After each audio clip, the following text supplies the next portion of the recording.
Bluff City Media presents the Two Buck Sports Show. Stepping up to the microphone are your hosts, Drew Gann and Rusty Witten. Now, let's get to the show.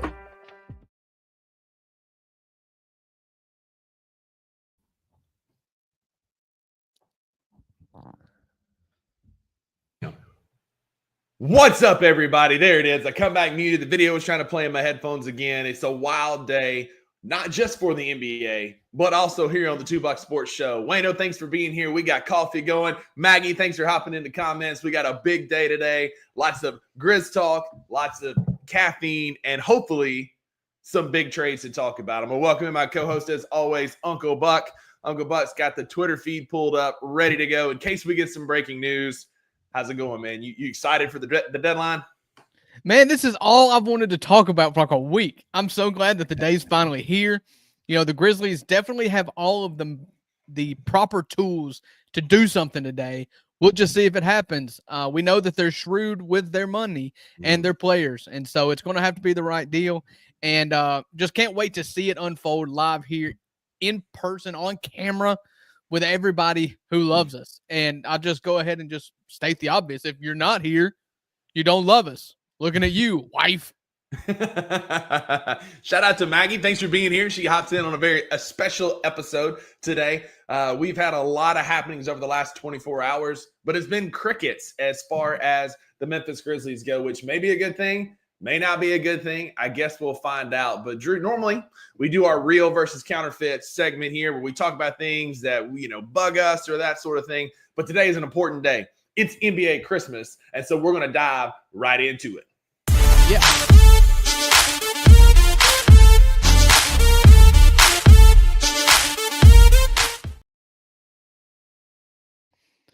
Was not expecting that one.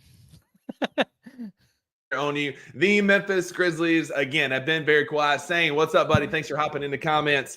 The Memphis Grizzlies have been quiet so far, Drew. Do you think that is cause for alarm, or do you think that we should all just take a collective deep breath and realize that we still have 2 hours?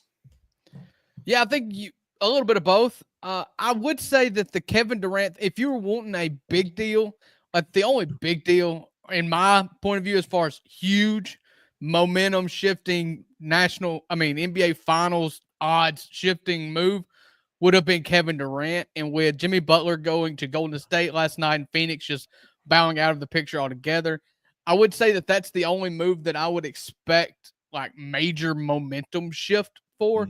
And everything else just kind of around the edges. And I do put Cam Johnson in the around the edges, although top of around the edges. And so I don't know what they're going to do. I don't know how many options are out there. But I do hope for some consolidation. I do hope to, maybe turn 2 or 3 wings into one, maybe get off Marcus's contract. I think that contract is as an asset for some teams. And, just there's a lot of things that can be done. I just don't expect any move that we make today to lead SportsCenter tonight. The only one that's out there, you mentioned it, I think is Cam Johnson. I think that, we're looking down the barrel of a very likely consolidation trade deadline like we typically do. We have done since we went and got Luke at the deadline a few years ago. And so all of Grizzleverse is going to have an utter meltdown in about 2 hours and 5 minutes if Cam Johnson is not a Memphis Grizzly. In my opinion, yeah, we could get Cam Johnson now, but as long as he doesn't go to San Antonio or some of these other teams that are kicking the tires, Milwaukee, we could probably get him cheaper in the offseason. Marcus Smart feels like he's getting some momentum, and it's definitely in the works. The Cam deal, there's a lot of smoke around Memphis and Brooklyn, as Wayno has said here. Looking like maybe a 3-team trade to get some pieces moved and enough draft capital to make it happen. But if we don't get him today, we don't have to trade Marcus today. I'm not trying to be that guy that's like, the front office knows best. I want Cam Johnson. I think we should go get him because it tells us that we're serious about competing this year. But if we don't get him today, it's not the end of the world because we can still get him in the offseason. I do think that there are some dangling contracts that probably will get moved. Like you said, maybe a Jake Laravia gets moved. It's not going to lead SportsCenter, but we'll get some expiring deals off today. But I just want everybody to kind of cool their expectations that just because we don't do it today doesn't mean we won't do it this summer. Yeah, I mean, it's kind of like predicting a tornado. All the elements are there. Now, is it going to happen? All the elements are there. You've got Luke on an expiring. You've got Santi on an expiring. You've got Jake Laravia on an expiring. You've got a $21 million contract in Marcus Smart. You've got a bounty of first-round picks. Every single first-round pick that could be yours is still yours.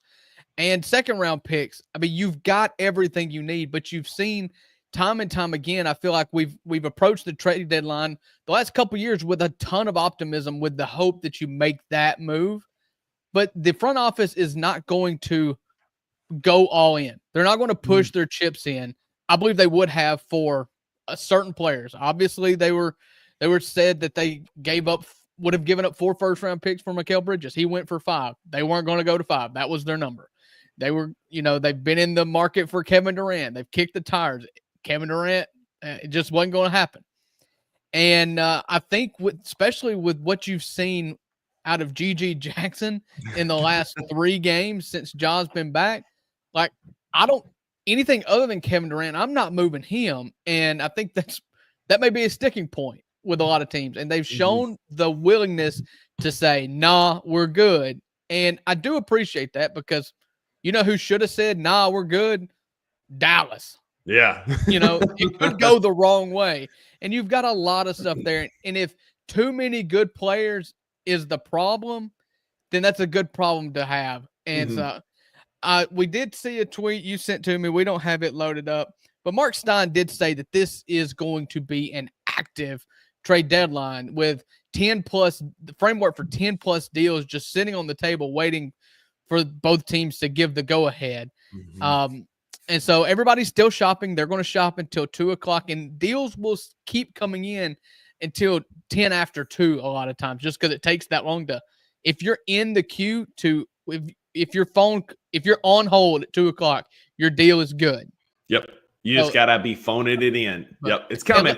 I tell you this, a lot of folks are going to be mad at ZK. The person you might want to be mad at the most, you've mentioned him, is Gigi. Gigi's coming back and showing massive strides. He scored 44 points in the 2 games that Desmond Bane hasn't played, and stepping up, getting buckets. If you need to be mad at anybody, maybe not ZK, be mad at Gigi for coming in like a world beater off the bench. That might be the guy that catches a lot of the ire. But we've got a long time to talk about the Grizzlies. Let's rewind to last night. We were watching. Before we do that, I did want on the front end. We're 10 minutes in. There's a lot of people out there. This is going to be an active show. We're going to request a lot of feedback from you guys in the chat section. This is a 2-hour show. It's exciting. The most important part of our show is the chat room, and there's a lot of shows in Memphis area going on right now that have a chat room that nobody pays attention to. We pay attention to the chat. So if you want to get in here, talk with our friends here, talk with us, get to YouTube. That's our only request. Go to YouTube, find us, and get in the chat room here. It's already popping. Wayno's in here. Sane's in here. Everybody's already in here. So hop on over into the Bluff City Media stream on YouTube. Get in the chat room and hang out with us there for the next couple hours. Absolutely. So let's rewind it back to last night. The Memphis Grizzlies got a professional win over the Toronto Raptors. It was a great comeback win. It was our 11th win of the season when coming back from being down double digits. And so it was a good win. But in that first quarter, which was a miserable first quarter, we didn't score for the final 3.5 minutes, 0 bench points. That's not what we're talking about. During that first quarter, a trade broke loose. It was the first big one that kind of set some of the dominoes that are impacting us even now, when it became clear that Kevin Durant was not moving from the Phoenix Suns. In the deal, Golden State pivoted off of him and went and got one Jimmy Butler. Jimmy Butler got his bag too. He was, and to his credit, he stood 10 toes down on the fact that he wanted to sign an extension and get a big deal. And he got one. 2 years, $121 million, just north of $60 million a year to go play alongside Steph and Draymond. And my first initial gut reaction was Draymond might finally have somebody that's going to call his bluff on the same team. I'd like to see him try and punk Jimmy like he punked Jordan Poole to practice that day. I'm waiting for the first fireworks to come out of that. So, Drew, what was your first thought about Jimmy going to Golden State? I mean, as far as Grizzlies fans go, that to me meant that was the end of the Kevin Durant talk, because Phoenix isn't going to move off of Kevin Durant at this point. And so Jimmy gone, you kind of heard that Jimmy was softening his stance. He played hardball for a long time. He did. He had all the leverage. He was willing to pay $500,000 a game not to play and to force Miami's issue. And he wanted to go to Golden State or he wanted to go to Miami. And then he said, no, forget that. I don't want to go to Golden State. I'm sorry, Golden State or Phoenix. He said, no, forget that. I don't want to go to Golden State, Phoenix only. And then when they couldn't work it out, he got a deal at Golden State. Golden State gave up Wiggins. They gave up Kyle Anderson. They gave up Lindy Waters Jr. and got back the third. Or Lindy Waters the third. Sorry. If they would have gotten Lindy Waters Jr. back, that would have been pretty interesting. I imagine he's way up in age by now. Probably. But got him back, and then he's got to sign the contract that he wanted. And that contract was not a contract that the Grizzlies would have given him. So I guess it paid off. Yeah. I mean, agreed. That was kind of his whole thing, was he was going to get his bag. And like Wayno says here, he's a troll. He did what he had to do to get paid. And so it made some changes. So we got Jimmy moving to Golden State. Then you had finally Slow-Mo is no longer on the Golden State Warriors. Thank you. I can kind of pull for him again now. He was kind of caught in limbo last night, going to the Heat, then going to the Raptors. Now he's back with the Heat. PJ Tucker went to the Heat as a part of that trade. But now he's been moved once again to Toronto as part of another deal. And so that was kind of what the tipping point. It kind of got the ball rolling last night. We saw several other ones last night. We saw the Chris Middleton deal. We saw Kyle Kuzma get moved yesterday. Like, Drew, talk to me about this. I've been talking about this with you and a few in the group chat. Like, help me understand the draw that is Kyle Kuzma. Like, I think people are in love with the idea of Kyle Kuzma more than they are the player that is Kyle Kuzma. Like, what's the draw here for Kyle Kuzma going to Milwaukee? To be honest, I'm not sure. Here is the deal for the Chris Middleton trade for Kyle Kuzma. The Bucks sent Chris Middleton, AJ Johnson, and a pick swap to the Wizards for Kyle Kuzma, Patrick Baldwin Jr., who was just sent off again a few minutes ago, and second-round draft compensation. So, listen, I don't know. To me, the thing with Kuzma is he's always just been fine playing on bad teams. What do you remember Kyle Kuzma for? It's those Lakers teams post Kobe, and it's this Wizards team. And I just don't really like. He's never affected winning. Maybe that Washington team was too far gone to ever be able to help, but I don't want any part of it. There was a trade that went out, I believe it was last year, that was going to send him to a contender. I believe it was Dallas, and he was like, nah, I want to stay in Washington. And that pretty much told me all I needed to know about Kyle Kuzma. He's shooting in the mid 30% from three. Like, if you're Milwaukee, I don't know why you give up Middleton. Like, there's got to be some contract stuff there. Maybe it's health stuff. But he's going to have that 22 hanging in the rafters in Milwaukee one day. And to give him up for Kuzma didn't feel like an upgrade. It felt like cleaning house almost. Yeah. And yeah, Kyle Kuzma was on a championship team, Austin, but I'm not sure that Kyle Kuzma was a contributor to that championship team. Some of his compadres were. Again, like Kuzma's fine, but it's not like I mean, exactly. So we're going to put an asterisk on that. But Kyle Kuzma's fine, but he doesn't move the needle. Like, I don't understand why you're moving a guy. Because, like, when Giannis got hurt in that finals, it was Chris Middleton that carried that team 100%. And so I think that it's just a weird trade for Milwaukee when it's not, like, necessarily a win now. And they say that they had to get Giannis's approval, which I believe. But, like, is this Giannis trying to force his way out of Milwaukee? I don't know. It just doesn't feel like a great move for Milwaukee. And then God bless Chris Middleton. He got sent to basketball purgatory in our nation's capital. So you want to stay with the Washington Wizards for a minute, because they made another trade that included a former Memphis Grizzly, one JV who we all adored. Jonas Valanciunas traded from the Washington Wizards to the Sacramento Kings. Mm-hmm. So. Yeah. So he joins his Slovenian or Latvian brother, Demonis, or Demonis Sabonis. Demontis Sabonis. Combine them both there. Literally, they're going to get not just most of the rebounds every night. They're going to get every rebound every night. Like, good luck against the Kings. It does, to me, kind of crowd the lane a little bit. You don't have De'Aaron Fox trying to get in the lane anymore, but it does kind of clog that a little bit.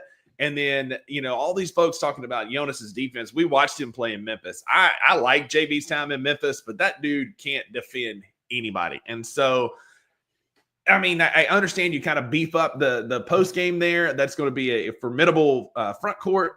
But for me, it doesn't move the needle for Sacramento at all. Yeah, I'm kind of with you on that. I don't really know. I feel like that was just, again, that's another trade that's not going to make the front page of the trade deadline recap, in my opinion. JV, I love him. I'm glad that he's not playing in Washington anymore because God help anybody that's having to play for that team. And we're just going to see him get to play semi-professional basketball in Sacramento. And he's got two pretty good scores that don't really need to get into the lane. So you got mid-range kings in DeMar DeRozan and that other guy. Zach LaVine's there now. And Wayno said he looks like he's going to fit right in. Wayno asked you a good question here. It's a good time to kind of pose this. Steve, what do you think about Steve Kerr mentioning moving the trade deadline so it doesn't disrupt games and create awkward situations? What do you think about moving the trade deadline? I hate it. I mean, when does he want to do it? Well, I don't remember. That's what I need to know. Yeah.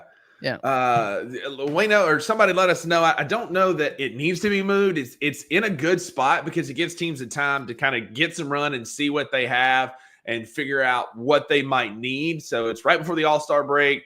Oh, he said move it to All-Star weekend. Like, I mean, if you're going to move it, that's not bad because then you do have some time because it did come out that a lot of teams were changing their flight schedule and changing some things around with travel so they didn't have any awkward plane rides where somebody's scrolling through Twitter and realize that they need to get off the plane, get on another one, and head to a different city. I don't hate that. It's a fun time for NBA fans. Like, look, who said that? Somebody said it just a minute ago. D'Angelo, it does compete with the Super Bowl's coverage. Like, it kind of clouds it for a few days. And so I kind of like it being here. It's NBA Christmas. If All-Star Weekend's the move, I'm for that. I don't think you need to move it any other time during the season. Yeah. And the thing with the Super Bowl thing, I think because we saw the same matchup 2 years ago, that probably has more to do with it than the exciting nature of the NBA trade deadline. However, this one has been absolutely crazy. I mean, you've seen Jimmy Butler traded, you've seen Luka traded, you've seen Anthony Davis traded. I mean, this one has been a wild one. But if it wasn't feel like a rerun for the Super Bowl, it wouldn't compete, really. Yeah. All right, so we've talked Kuzma, we've talked Jimmy Butler. What's the next trade you want to talk about? Because there's been quite a few. Those are the big splash ones, but there's been quite a few little role players. I think that's a good one to talk about. I just kind of saw it go by. The Daniel Tice from New Orleans to Oklahoma City. How many more draft picks does Oklahoma City truly need? I mean, I feel like they've got 38 picks over the next 3 drafts, and they're not using it unless they're stocking up for a massive haul to go rob somebody or try and make a move. I don't understand the need for all these draft picks when you're already the number 1 team in the West and one of the best teams in the NBA. I mean, it's just Hartenstein insurance, basically, because you saw that, what happened when Chet went out, and then you had, Chet went out, and then Hartenstein got banged up for a minute, and they didn't really have a 5 that they were playing, and so that's probably where that comes in. And Hartenstein, Tice, he's fine, but he'd fit that role as a third center, basically. DG bringing in the heat, saying the Grizzlies are going to end up with Cam Johnson and Bobby Portis. If this happens, DG, especially live on air, I might take my shirt off. It's going to be a wild happening if that works. If you got intel on that, man, and that's going to happen, let me know so I can not be a total fool live on air because that's going to be wild. But here's the trade. Daniel Tice going to the Oklahoma City Thunder for some draft compensation. Like you said, Hartenstein insurance because he has been a bit injured. They got another bruiser down low. All this just to beat John Morant and Zach Edey, Drew. Yeah. I mean, or take out Ja Morant. You know, we played the Thunder on Saturday. You know, and so I mean, it could just be an easy move to make. You're not giving up anything other than quote unquote draft compensation to get the guy that is willing to break Ja Morant's shoulder. Mm-hmm. And they're getting Chet back on Friday. So now you've got a kind of a logjam there because Chet's coming back Friday. I doubt he plays Saturday because the last thing the Thunder want is for him to get absolutely cooked in his return by one Jaren Jackson Jr. because we all know that's what's going to happen. But he's going to play Friday night against the Raptors and then not on Saturday. He's actually coming back Friday. And so Saturday. So, although I would love to see both teams fully healthy Saturday. We're going to be in the building. And if we can get Oklahoma City with Chet playing the Grizzlies with Bane and Jaren and Ja, like sign me up 100 times. I mean, I want to be in that building when that thing goes crazy. Listen, man, we have the opportunity. Like there could be an energy in FedEx Forum for the first time this year, really probably since the home opener. You know, if we come out with the focused Ja and the team that we've had for the last couple of weeks since that Knicks game, this could be an absolute barn burner. And I got beef with this really quick before we keep going. The NBA decided to flex there. Is my best beef of the week. We moved it to Thursday. Hit the button. Hit the button. Hit the button. Hit the button. Uh-oh. Uh-oh. You know our button. Hang on.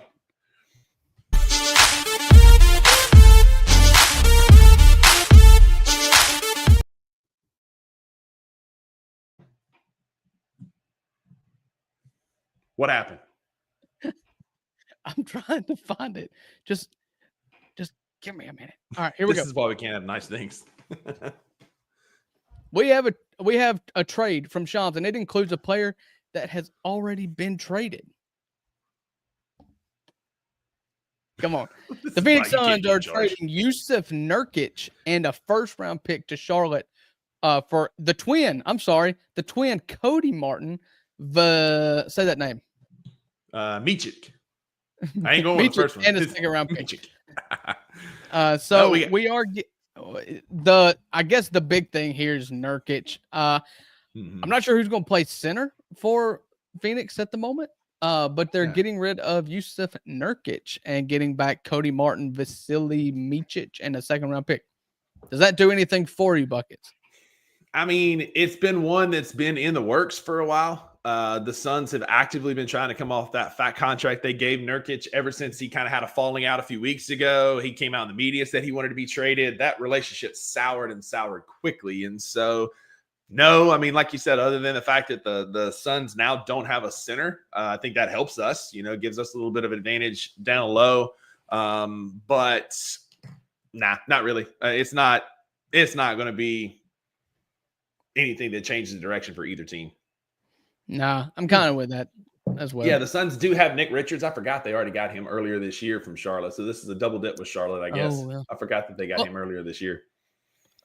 Speaking of former Charlotte Hornet centers, there was a trade that we woke up to last night. Mm-hmm. That would be Mark Williams getting traded to the Lakers. And in return, the Lakers trade their first-round pick from last year. They traded Dalton Connect. They traded Cam Reddish and a 2031 unprotected first round and a 2030 pick swap to Charlotte. So this one is interesting. So I hope UT fans keep the same energy now that Dalton Connect has been moved to the Hornets. I hope y'all they might even be, a shade closer from Charlotte to Knoxville than from Knoxville to Memphis. So y'all give them that same energy around Dalton Connect now. But I did talk to a friend of the show. He's not in the comments yet, but Patrick Jones, Evolve for Life. He said, I was already a Charlotte fan. Grant Williams plays for the Hornets. And so I guess it just adds them another player to cheer for on that rat team. I guess so. This is interesting for the Lakers. Parrish brought this up on the Daily Grind this morning. Mark Williams has missed 133 games over the last 3 seasons. It's wild how much time he's missed due to injury. But when he plays, he has a 20-plus rebound game on the Memphis Grizzlies. He dominated us when we played them a few weeks ago. And he has a 39-point game against the Grizzlies. There you go. And so, Mark Williams is very athletic. his vertical game is going to pair really nicely with Luka out at the Lakers. I like this move given health. If Mark Williams can stay healthy, this is a needle mover for the Los Angeles Lakers. This is one that I hate to say I like for the Lakers, but D'Angelo's right. I swear they're on like easy mode. They've got like the push through trade setting turned on 2K because they're getting whatever they want. And Mark Williams is a nice fit for the Lakers. Yeah, I really like Mark Williams. And I'll be honest with you, I was not familiar with his game before he went off against the Grizzlies. So it may put like an outsized, maybe over exaggerating what he actually is. But what he is a dude with a taller standing reach than Victor Wembanyama. He is 7 foot. I believe that his wingspan was like 8'6", 8'8" standing reach. It was like his standing reach was about 2 or 3 inches longer than Wemby's. And so again, freakishly built and athletic, but freakishly bad health luck so far. I mean, a guy that you talk about somebody made of glass. Mark Williams has been very much made of glass. Yeah. They paid a pretty penny to get him too. I mean, they did give up their first round pick from last year, a player that at times this year was, a breakout candidate for them. But it worked. I mean, it worked for them. It's a trade I would make. This trade, so going back to that Nurkic trade, I just realized, just saw this on Twitter. The Phoenix Suns included a 2026 first round pick. That was the only first round pick that they got, and they just got it. So they literally picked up a first round pick and then shipped it out pretty much immediately. So the Suns are about, like, you talk about a mismanaged franchise. Y'all can hate on the Grizzlies all you want. The Suns don't really have a first round draft pick anytime soon to try and recover once KD and Beal and these guys move on. Like that is a franchise in shambles. Yeah.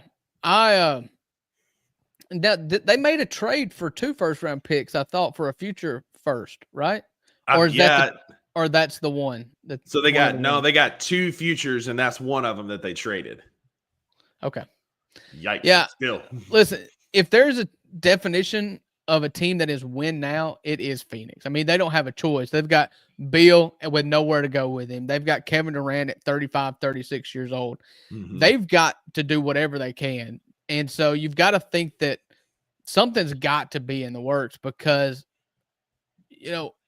what do you have? You don't really even have the moves to go get someone. Mm-hmm. I mean, that's it. Like, and now, like, you got Nick Richards, but what do you got as far as like post players? And it's just really weird how they're managing that franchise. You're hinging on 2 older guys, one of which doesn't really want to be there in Bradley Beal. It's a franchise that I'm just grateful I am not a fan of. That's for sure. This makes a lot of sense to me. D'Angelo says they were going to use them for Butler. That's why they got him. So once Butler fell through, I guess they just decided to use one of them to get off of Nurkic. Which is something they've been wanting to do. So, I mean, I guess that makes sense for sure to get him out of there. So, Patrick's in the comments. Thanks for being here, buddy. Again, if you're on Twitter, come hop in YouTube. Give us your thoughts. Let us know what you think about the trade so far. What the Grizzlies need to do. Are the Grizzlies going to do anything? We're still waiting. I feel, Drew, like scrolling through Twitter, it feels like every single account has sources. Guys, my sources are saying the Grizzlies are getting ready to make a big deal. Guys, big my day sources for sources. Yeah, like big day for sources. And it could just be, Joe Schmo down at the 7-Eleven down here, just running his mouth. Like every other tweet is the eyes looking emoji, or I've got sources. And it's just like, guys, you may have sources, fine.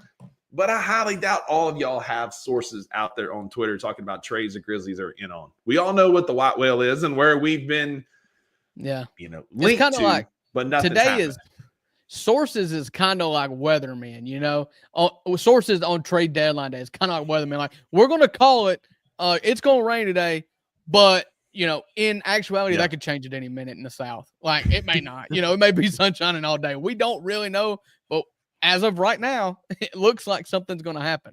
Yeah. So, we don't know what that is, and we don't have any clue what that is. So trust your sources or not. I think everybody's source is trust me, bro. And I think that's kind of what we're learning today.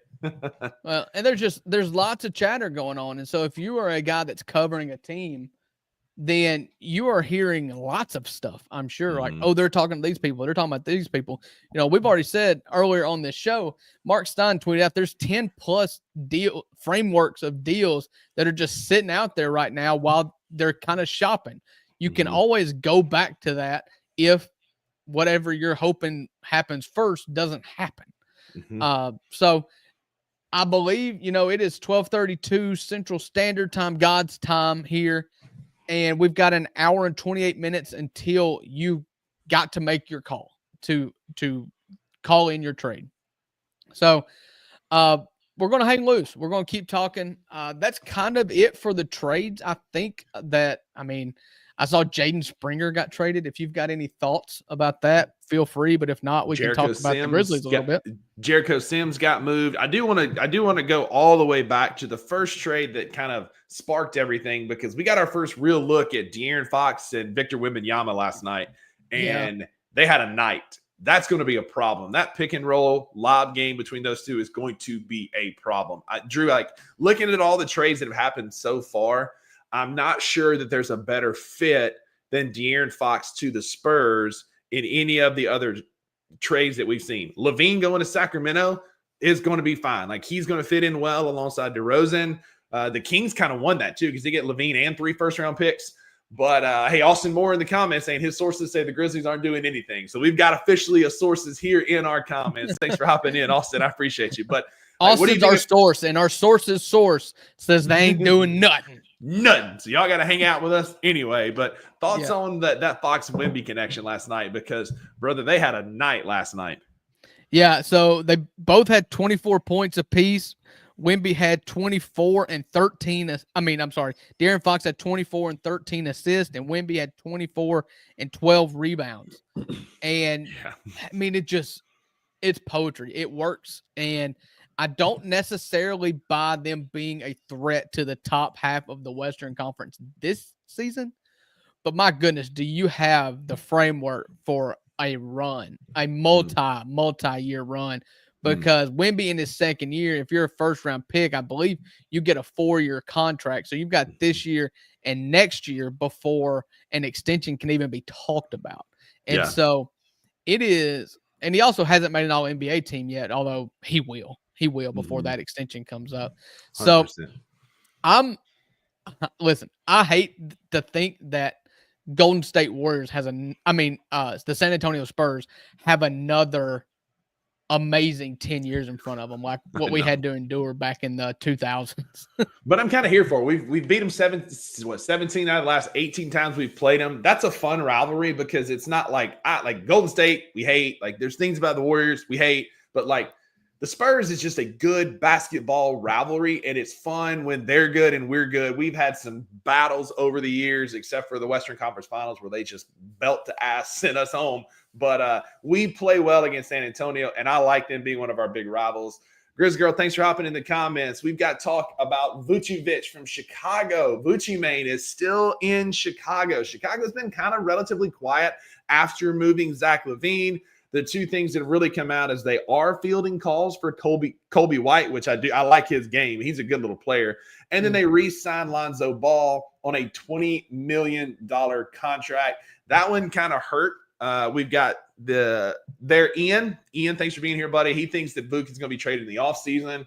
What do you think about Chicago with Lonzo Ball and then not trading Vucevic yet? Yeah. I don't really know. Vucci was one of those that was talked about with the big market teams, the older teams that just need some help. And that would be Golden State. I don't know what their cap sheet looks like now. Yeah. And the Lakers went for Mark Williams. And so you can, I feel like you can find a spot for Vooch. It's just what Chicago wants to do. I kind of hated to see the Lonzo Ball thing fall apart, because one, he had just a nightmare 2 years with knee injuries, and he seemed to come back, and he was really kind of ramping up before he got hurt. He fixed the 3-point shot, and he was really doing good. He signed a good contract in Chicago, and then his legs fell apart. And it seemed like in the games that he's played since he came back this year, he's been pretty good. His 3-point shot is still good. And he was an opportunity to really buy low. And as option B or C for the Grizzlies, you talking about like a swap. You could even swap him and Marcus Smart. And he gives you a ceiling that's higher than Marcus. And if it doesn't work out, you could have just let him walk in the offseason. And you've just freed up $20 million to give to Jaren or Santi. One of the deals that's got to be made for an existing player on the Grizzlies right now. And so they did what I think the Grizzlies should do, which means I guess I have to give Chicago some credit for just signing him. Yeah. It does make me wonder about Kobe White. I'm with you. I love Kobe White. And I'm in the market for a backup point guard, whether it be Kobe White or Colin Sexton. I like both of them. I like Kobe White. He would fit. Like, we always wonder what Scottie Pippen Jr. would be if he was 6'6", and it's Lonzo Ball. And I thought that Ball could have fit in really nicely in that role because he's ran a high-paced offense at UCLA, at the Lakers. I forgot he was on that Pelicans team before his leg blew up. He's been in some offenses with some players, and he would have fit really well here in Memphis for sure. Yeah, so that Anthony Davis trade, to make a professional segue here, included sending to the New Orleans Pelicans Lonzo Ball and Brandon Ingram. Brandon Ingram also traded last night. He goes to Toronto for a bag of chips, basically. Which is what a weird trade. Yeah, I think it's just it was just time for a change of scenery for all parties involved. That's what it screamed to me. Not from BI. Like, getting BI out of New Orleans, that makes sense. Like, it was time for a change of scenery. But what are the Raptors doing? This is a win now move for a team that's not winning anything.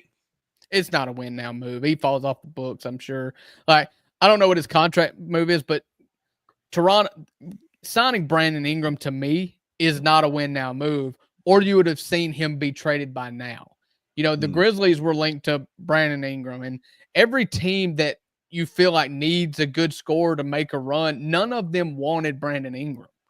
And so I feel like you took the offer you had for Brandon Ingram, and the lack of offers screams to me what the league thinks about Brandon Ingram. And it's the same thing I think about Brandon Ingram. He's a ball stopper, a mid-range shooter. Like, I didn't ever really wanted him. I was not a fan.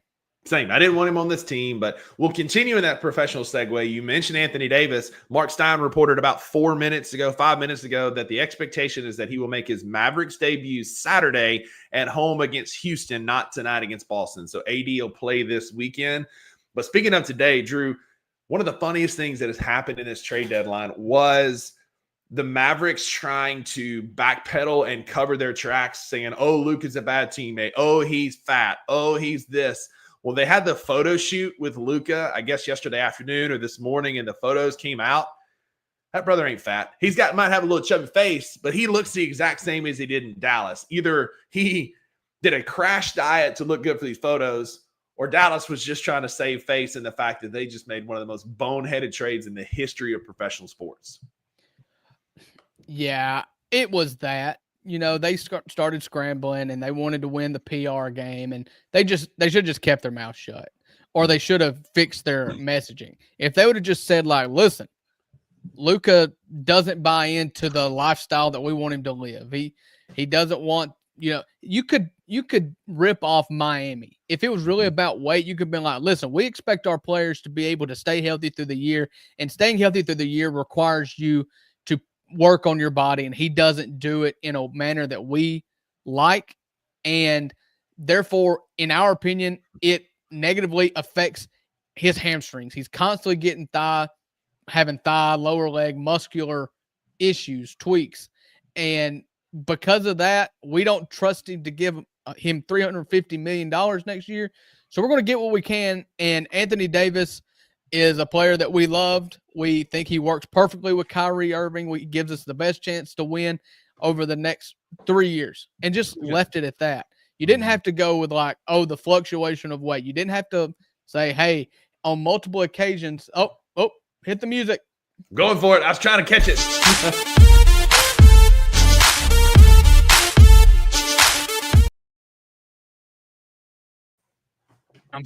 Sham.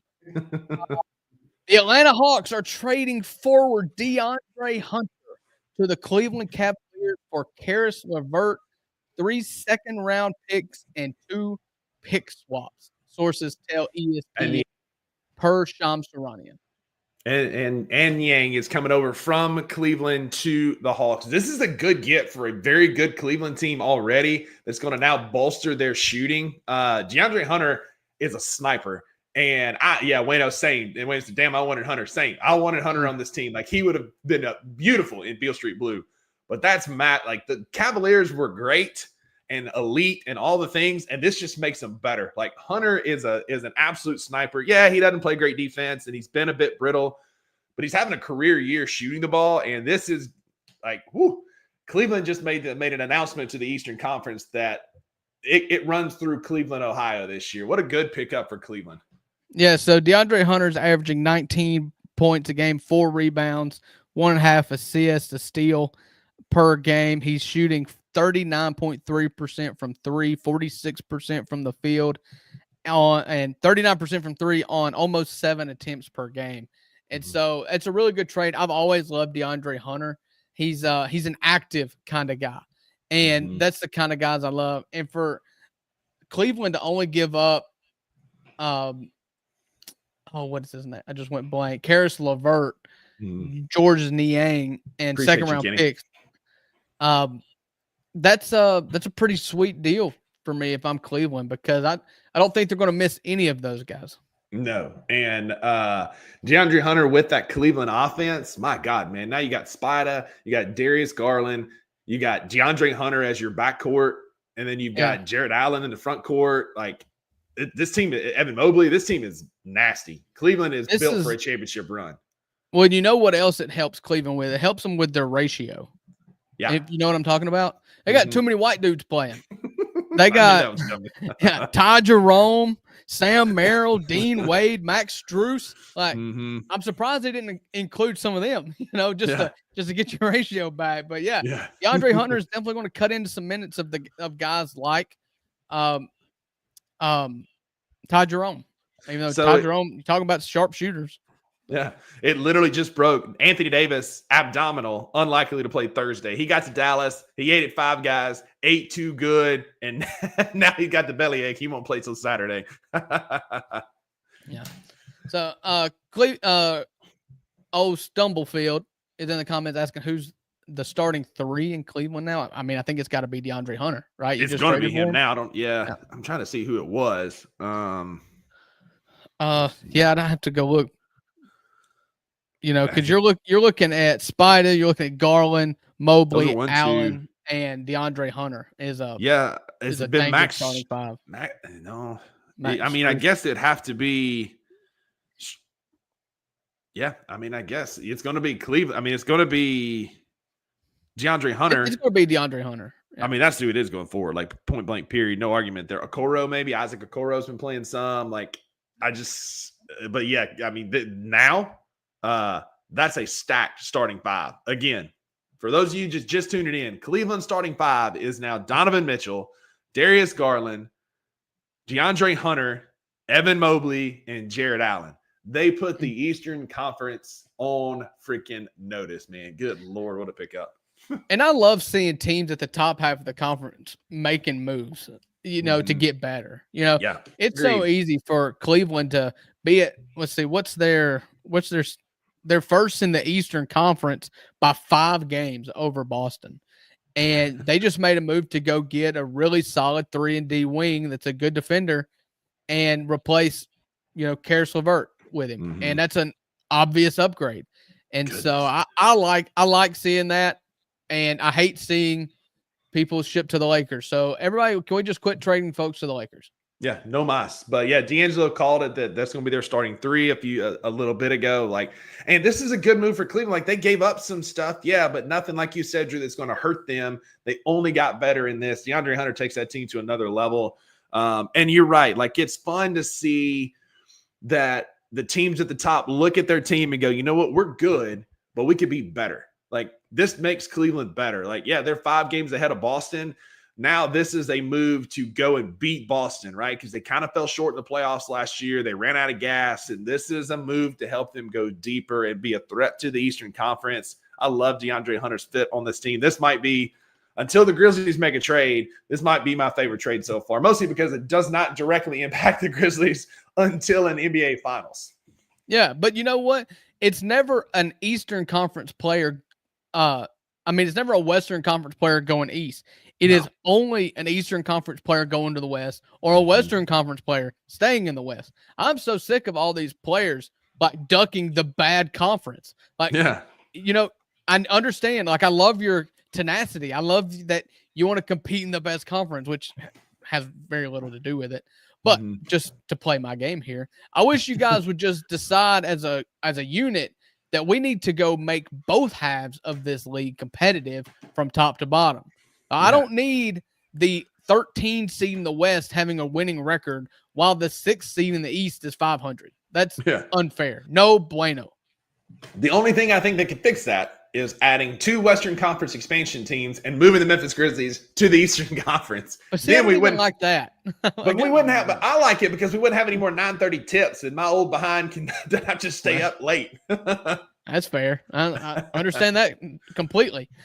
We just need. I want to see some, I want to see some Western Conference stars go east. We saw Jimmy Butler go west. We saw Zach LaVine go west. Come on. Yeah, absolutely. So, about 5 minutes ago, Ramona Shelburne on ESPN said quite possibly the most Captain Obvious statement in the history of the world, where she said that Phoenix locker room is apparently quite toxic right now, per reports. And so it feels like that's accurate. You got Nurkic finally on his way out. That's been kind of bubbling under the surface for a while. You got Beal, who's very happy. You've got KD, who's a known weird dude in the locker room. That is a franchise in shambles. And like I said earlier, I'm just grateful. I am not a fan of that team. Jared, real quick, Jared agrees with me here in the comments. Shout out Jared for being here. Thanks, buddy.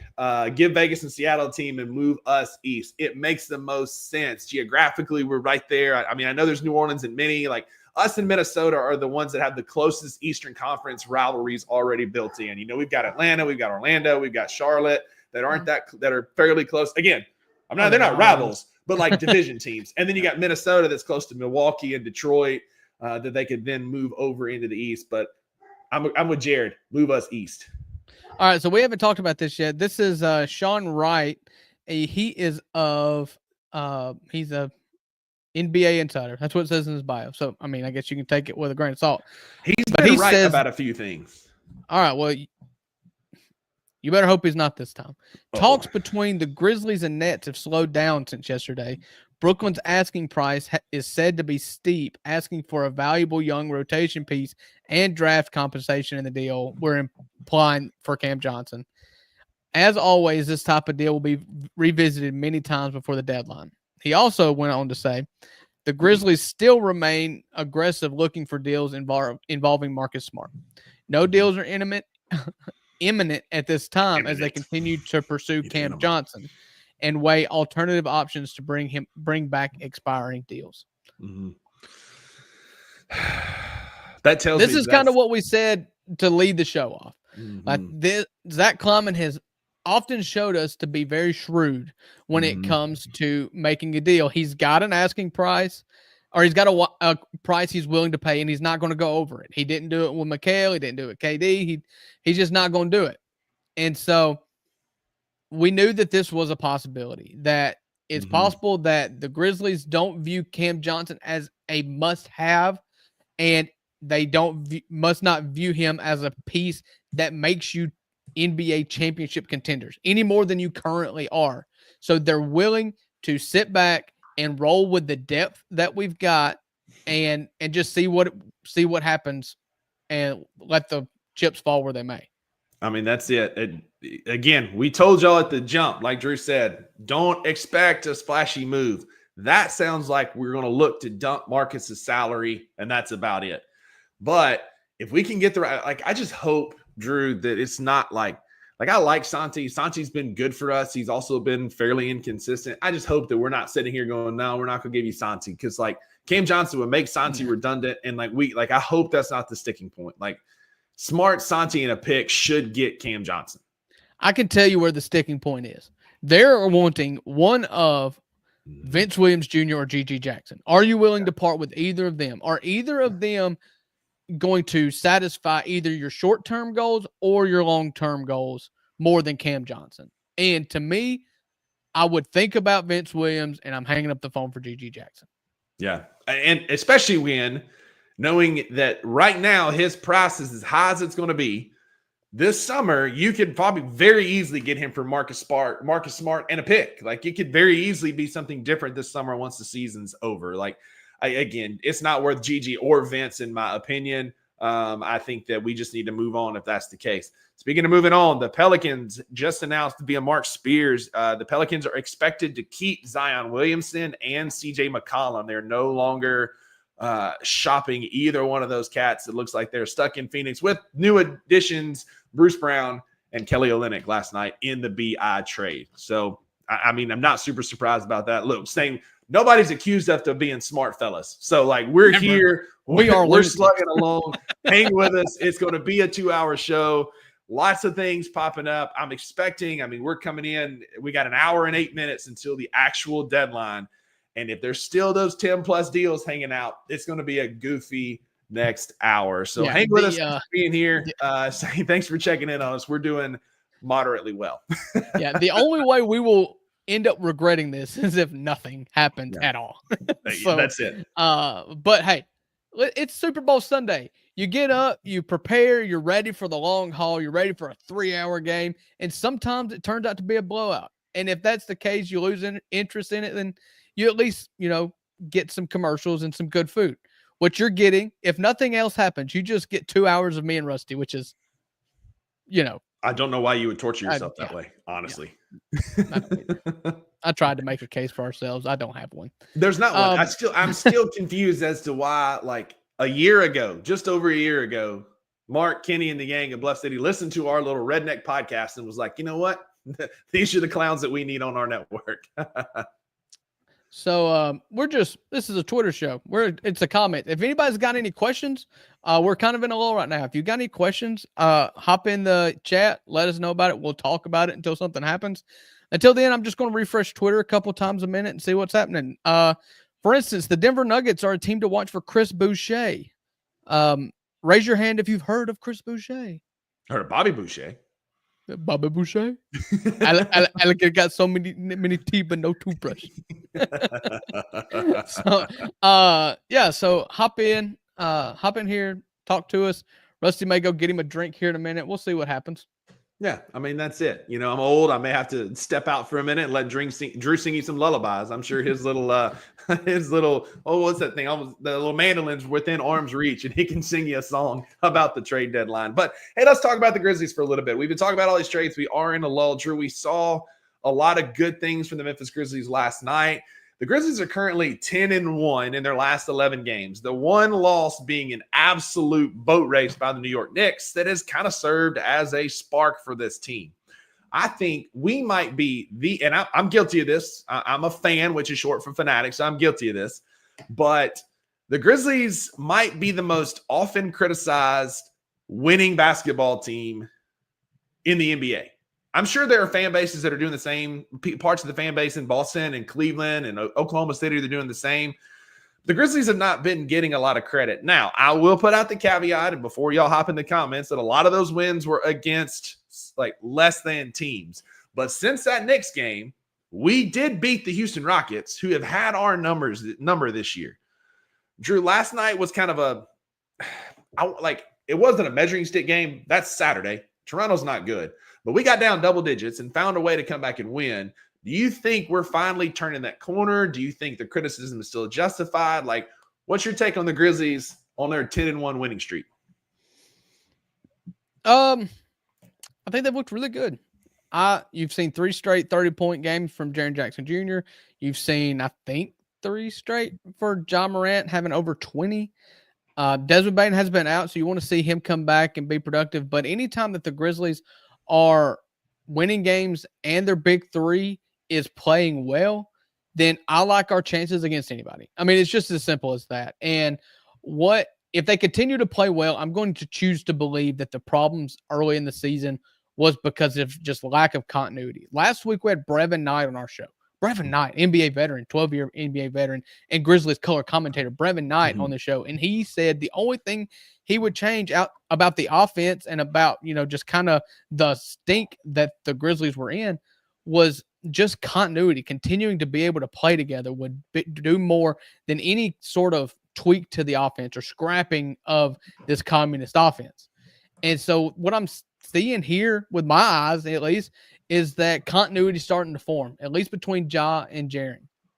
And so I have no issues. I'm pretty encouraged with how we're playing so far. And it's only because Ja and Jaren are playing well together. Agreed. And this is what we've all been hoping for. Like, we're finally, knock on wood, if you got a rabbit foot at home, rub it, something, like whatever you got to do for luck, T's and P's, whatever. We're finally getting healthy. Last night, Desmond Bane was really the only one on the injury list. You could add Cam Spencer in there, but he's on a two-way deal. But of our guys that are going to get significant minutes, the only one out last night was Desmond Bane. And so this is the first time we're truly getting to see a healthy Grizzlies team. Last night was the first time, if I'm not mistaken, this is the first time we have had Ja, Vince, and Gigi on the floor at the same time. Because when Vince played earlier this year, Gigi was out. And so we're getting back a lot of players that are going to be impact players for us going forward. Listen, I am pro moving for Cam Johnson, but if our trade deadline acquisitions are Gigi and Vince, that's still not a bad trade deadline. Those two guys can play impactful basketball, and I hear you. They're young players, no playoff experience. I get that. But that doesn't mean that they're not going to play winning basketball. We're going to continue to get wins, and you never know what's going to happen in the playoffs. Like, yes, the veteran teams tend to do a little better, but maybe, just maybe, they don't have a Gigi Jackson Jr. or a Vince Williams that is just an absolute dog. We saw in his 13 minutes last night the impactful basketball he could play, especially on that little possession where he essentially had 2 steals and ended up with that Scotty three-pointer at the top of the key where he was in every passing lane. He was deflecting the ball left and right. Vince is chaos, and we got our crazy back, and you need crazy in order to get to the playoffs, and that's Vince for us. Yeah, and you're going to see that test. Yes, the win streaks come against largely inferior teams. There has been a big win against the Bucks. There's been a win against the Spurs. There's been a win against the Rockets and the T-Wolves in that 9 out of 10 streak that we're on. But if you look at what's coming up, it's going to tell a lot about you. You got a home game against Oklahoma City Saturday night. That's by far the biggest game of the year, if you ask me, especially if you're going to have Desmond Bane back. You're going to know what your team looks like going forward for the rest of the season for the first time on Saturday. And you're going to be able to finally work in what you're exactly wanting to do for the home stretch. And that starts Thursday against Oklahoma City. But then you go on the road and play Phoenix. And then you play the Clippers. And then you're on the road against the Pacers. And then you're on the road against the Magic and the Cavaliers. So buckle up. You're going to find out a lot about the Grizzlies this year. Yeah, and the Grizzlies continue to kind of run their own race. Like I'm scrolling Twitter right now, and it's just constantly missing person. Zach Kleiman, where are you at? What's Kleiman cooking? Make a trade, you fools. And like, for better or worse, we seem to be running our own race, Drew. Like we believe in our developmental system. We believe in our players, for better or for worse. And I think we need to take a step back and realize we have like the 4th best record in the NBA. And the product that we have is working. We're still tweaking it. Sane has been big on Twitter talking about bringing back some of the pick and roll offense. And Jenkins has done that over the last couple of games to get Ja freed up and playing better. I think that what we're seeing is we're doing it our way. Miami did it for a long time, their way, developing players, right? San Antonio has always done it their way, developing players. And Taylor Jenkins is in that pop coaching tree. And so, again, guys, the world's not going to end if we don't get Cam Johnson today. That's not a defeatist mindset. It's a real one. We're playing good basketball. We're just now getting healthy. Drew, what do you think? Do you think health has played a part in us not making a trade? Do you think us not being healthy, now getting healthy, unfortunately, at the trade deadline, do you think that's playing into some of ZK's decisions to not make a move? I don't know. I could see that going either way. Because of injuries, you've seen a lot more Jake Laravia. You would think that his production in his time on the court, his boosted time on the court because of injuries, would lead to more trade talks. And maybe it could be that Zach Kleiman just values Jake Laravia more. Conversely, Vince Williams Jr. has missed a lot of time and hasn't been able to show. So I don't know. I guess it could go either way. I would say that being able to see G.G. Jackson over the last week has negatively impacted the Grizzlies because that's all anybody is wanting to see. That's what I do believe that, if they did hold out G.G. until after the trade deadline, maybe a Cam Johnson's deal gets done with sending Vince Williams Jr. or sending Jalen Wells, but now it's almost like I've seen what you have. Don't try to sell me a false bill of goods. I don't want your second best toy. I want your first. That's it. And like I said earlier, Gigi might be the one that you should be upset at because he's come back looking good. Like he has gotten better every game, shots falling, being aggressive. And so he might be what stands between us and making a trade right now, which again, doesn't rule out this summer. NBA Central just released that the Suns are likely done making moves for the day and will focus on improving their roster this summer. I can see the Grizzlies doing the same thing. Yeah, well, the Suns don't have a choice at this point. They have no assets. They're got ahead of the game to say that they're done. They've got a poison pill contract that they can't do anything without moving it, and that dude has a no trade clause. Like they're just stuck. You can say, oh, we're done. We're just going to focus. But the reality is like, it's like one of those you can't fire me, I quit situations. Like you ain't got nothing to do anyways. Drew, we got our first fire Zach Kleiman in the comments. I knew it was coming. We're an hour and 3 minutes. Marcus, thanks for being here, brother. You're the first one that wants to fire Kleiman so far. In here. On Twitter. This is a great one. South Sean, thanks for being here, buddy. Why trade just to trade? That's why the Grizzlies have been duped in the past, brother. You are not wrong, man. Like this is how you get I'm not going to say his name. This is how you get in a CP bind. We don't want that again. Like go make a move that makes you better. Nah, we ain't saying it. We don't want to make a move just to make a move. Transaction porn is not great. Like you don't want to make a move just to make a move. Go make one that makes you better or don't make one at all. Like that's where we're at. But this summer, you're going to have a lot more options and prices are lower in the summer. Again, like I've said, Cam Johnson's at an all-time high right now because of the market that the Nets are trying to push for him. When we could revisit in, June or July and get him a lot cheaper than we could right now. Yeah, my thing is if you want to fire Kleiman, you care too much about the trade deadline because if you look at what Kleiman's done, like the problem we have is we have too many good players. We don't have a superstar, but how often do you actually get a superstar with second-round picks and late first-round picks? They've done an amazing job with getting a potential superstar in Gigi and Jalen Wells in the second round and Vince Williams in the second round. I mean, he nails it time and time again, and everybody wants to be mad because you don't make that big trade.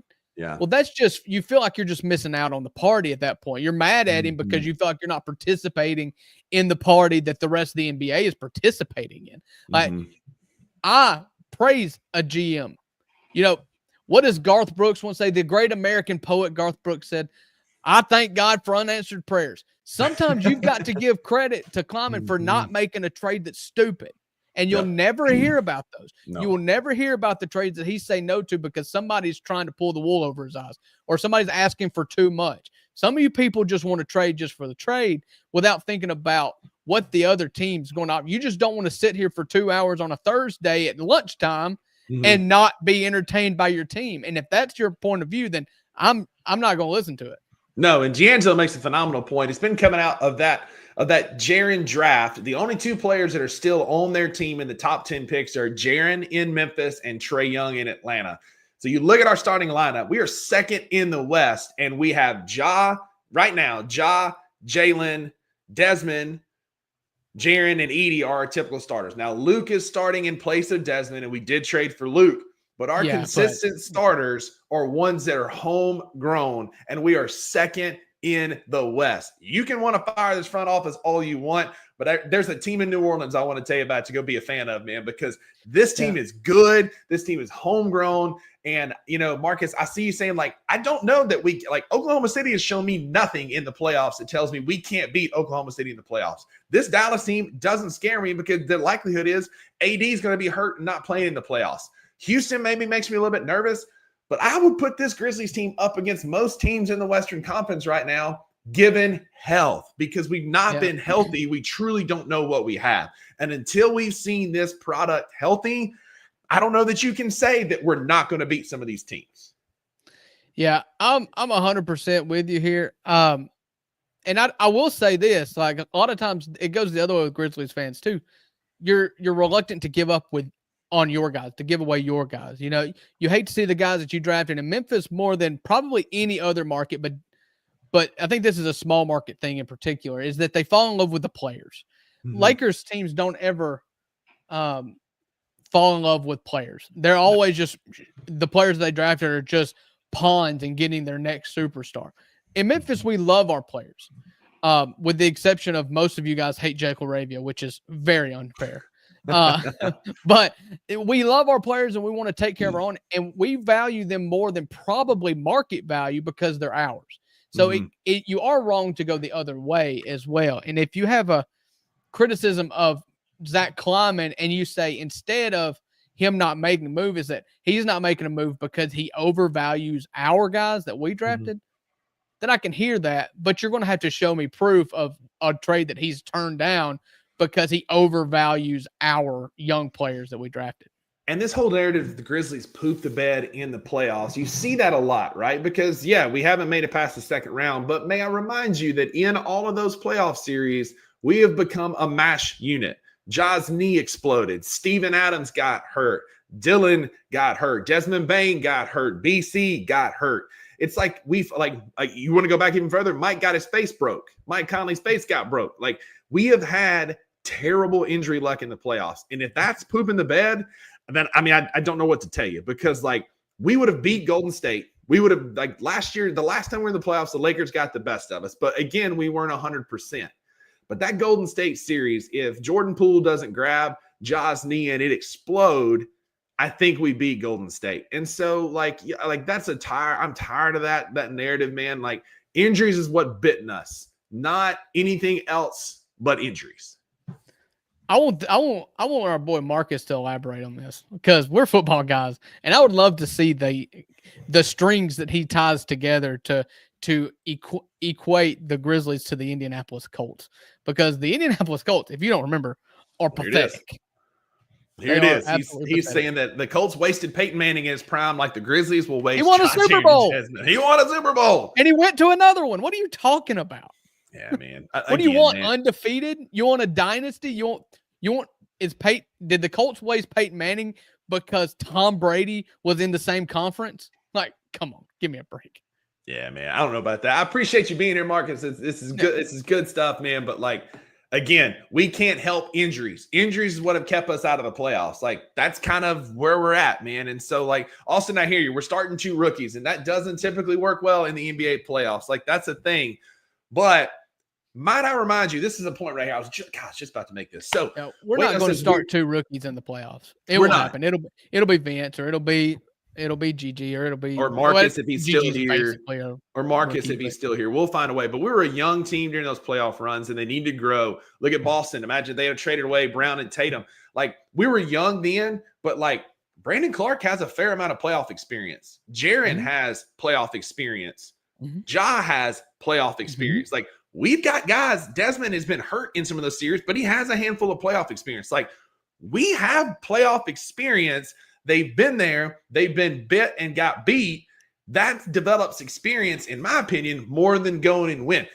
If Jaren was playing like he is now against the Warriors, we would have won that series. I don't think you can tell the people who are just coming around to being Grizzlies fans, because if you think about the Warriors series, we were this close, even with injuries. We were a Steven Adams and Ja Morant injury away from beating the Warriors that year. And people forget that because it's very much of a what have you done for me now type league.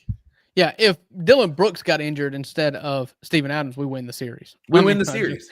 And the thing is if you're paying attention to, if you're getting all your news from like big television, like all they're talking about is the Lakers and the Knicks and all these other, and those teams are the teams that's how you wish the Grizzlies would act. But the truth of the matter is that free agents don't look at Memphis like some destination. And it's just not going to happen that way. You've got to grow your own talent. And if you're growing your own talent, you've got to give them time to blossom. And I know this is Ja's 6th year and Jaren's 7th year. That's nothing. Michael Jordan didn't win a championship until his 8th or 9th season. The same with Kobe.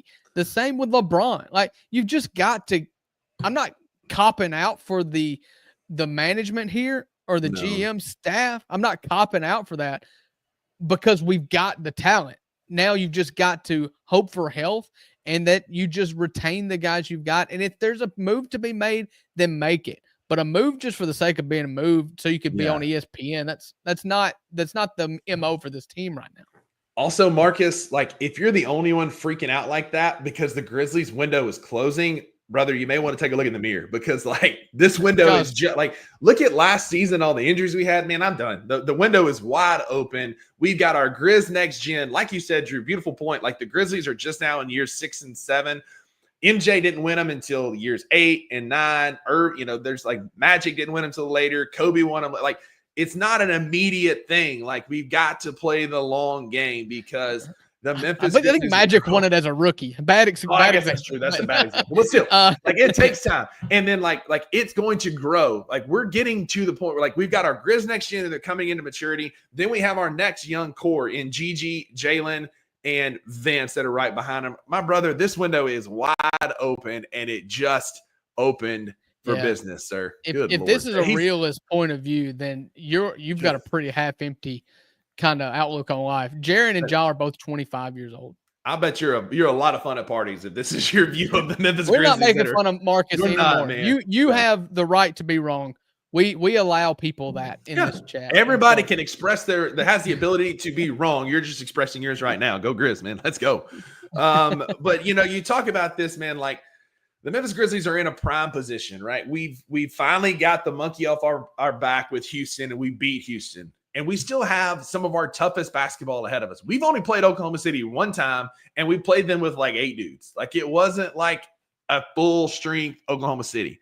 It was very much an Oklahoma City it was very much a Memphis team that was just coasting at that point because we were all hurt and they jumped all over us. But we're going to be much closer to full strength on Saturday, Drew. And I'm really looking forward to that game because we're going to see what we're made of.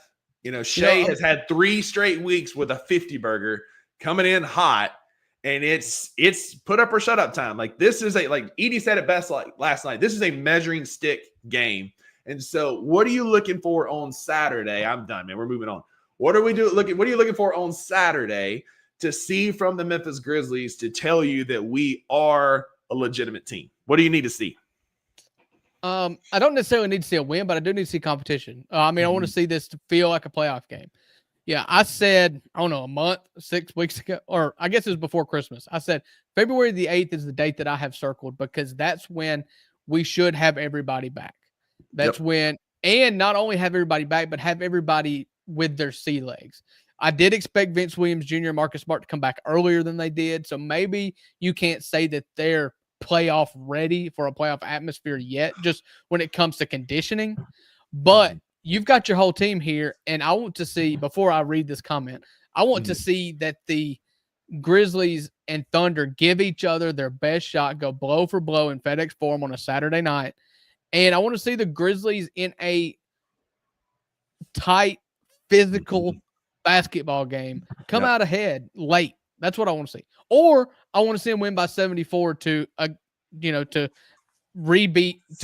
record that we set against Oklahoma City a couple years ago. We'll circle back to that. Jared, smart man right here in the comments. Y'all be like Jared. Like if we move them into the starting lineups, I like us in the playoffs. I think a starting lineup, like truthfully, a starting lineup of Ja, Dez, Gigi, Jaren, and BC is going to be a good playoff lineup because, again, our core has playoff experience to go off of.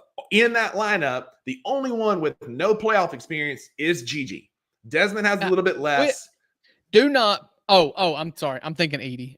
Somebody said 80 had. No, I said Gigi. So, yeah. Gigi. Yeah. The only one in that lineup that has no playoff experience is Gigi. BC has playoff experience. Probably the most on this team. Him, Jaren, and Ja. And they've all got Dez the is same. right behind him. So there every you go. single bit of the same. Yeah. But BC, I think BC was a little healthier than Ja was. So maybe Jaren and BC probably have the most given because of health.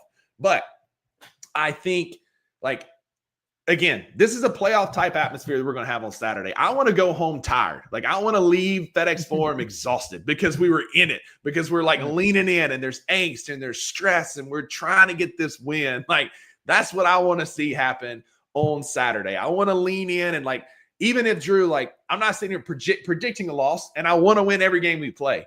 But if we're in a dogfight to the end and we just don't have our best stuff and they beat us by 1 point on a last-second shot, it's still going to be a win for me that we're competitive with a elite level team, and it's going to quiet a lot of the haters in the comments because we have measured up against one of the best teams in the NBA.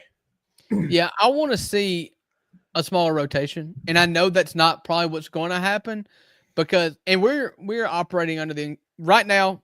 We've got the team we've got. There is 42 minutes until the trade deadline, so anything can happen. A trade can happen while I say this, but right now, assuming that the team is the team, I do want to see a smaller rotation, and I know that means guys like Laravia, maybe Smart, maybe Kennard. I don't know. Pick 10 and roll them out there. If you want to see what the other guys have got, then pick a new 10 the next game. And because we're only talking about end of the bench guys, when we're talking about the difference between playing 10 guys and 12 guys, numbers 11 and 12 aren't really impacting the game if they're only getting that amount of minutes. So pick 10 and say, you know what, Laravia, Smart, you're not playing tonight. But you know what? Against the Clippers, you're going to play, and Vince and BC, you're on the bench. And just see what you got. He plays a lot of people because he wants to see who's got it that night because they're inconsistent. I want to just lock in 10 a game and move on and play them.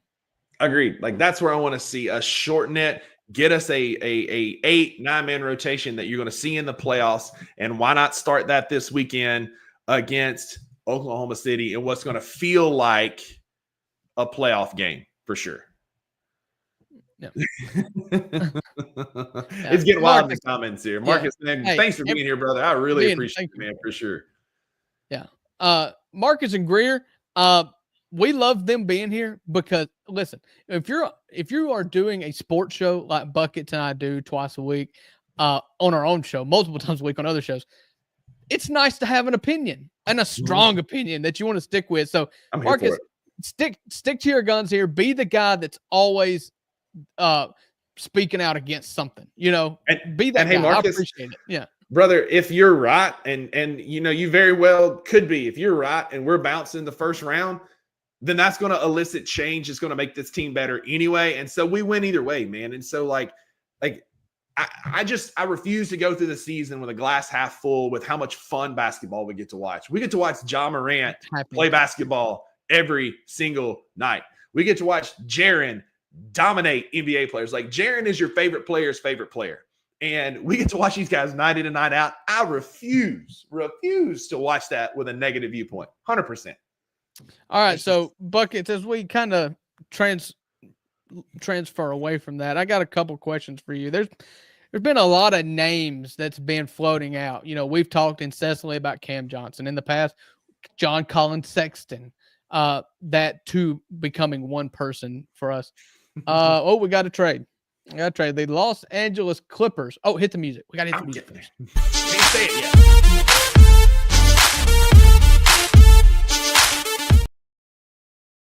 Shamzam. Yeah, Woj bomb was cool, and Shams has nothing, so we've started Shamzam. The Los Angeles Clippers are trading Terrence Mann and Bones Highland, who apparently should be living out of an RV as often as he gets traded, to the Atlanta Hawks for Bogdan Bogdanovic and 3 second-round picks. Ooh, there was rumors that he was going to get moved, that Bogdanovich was going to get moved, and he is now a Clipper.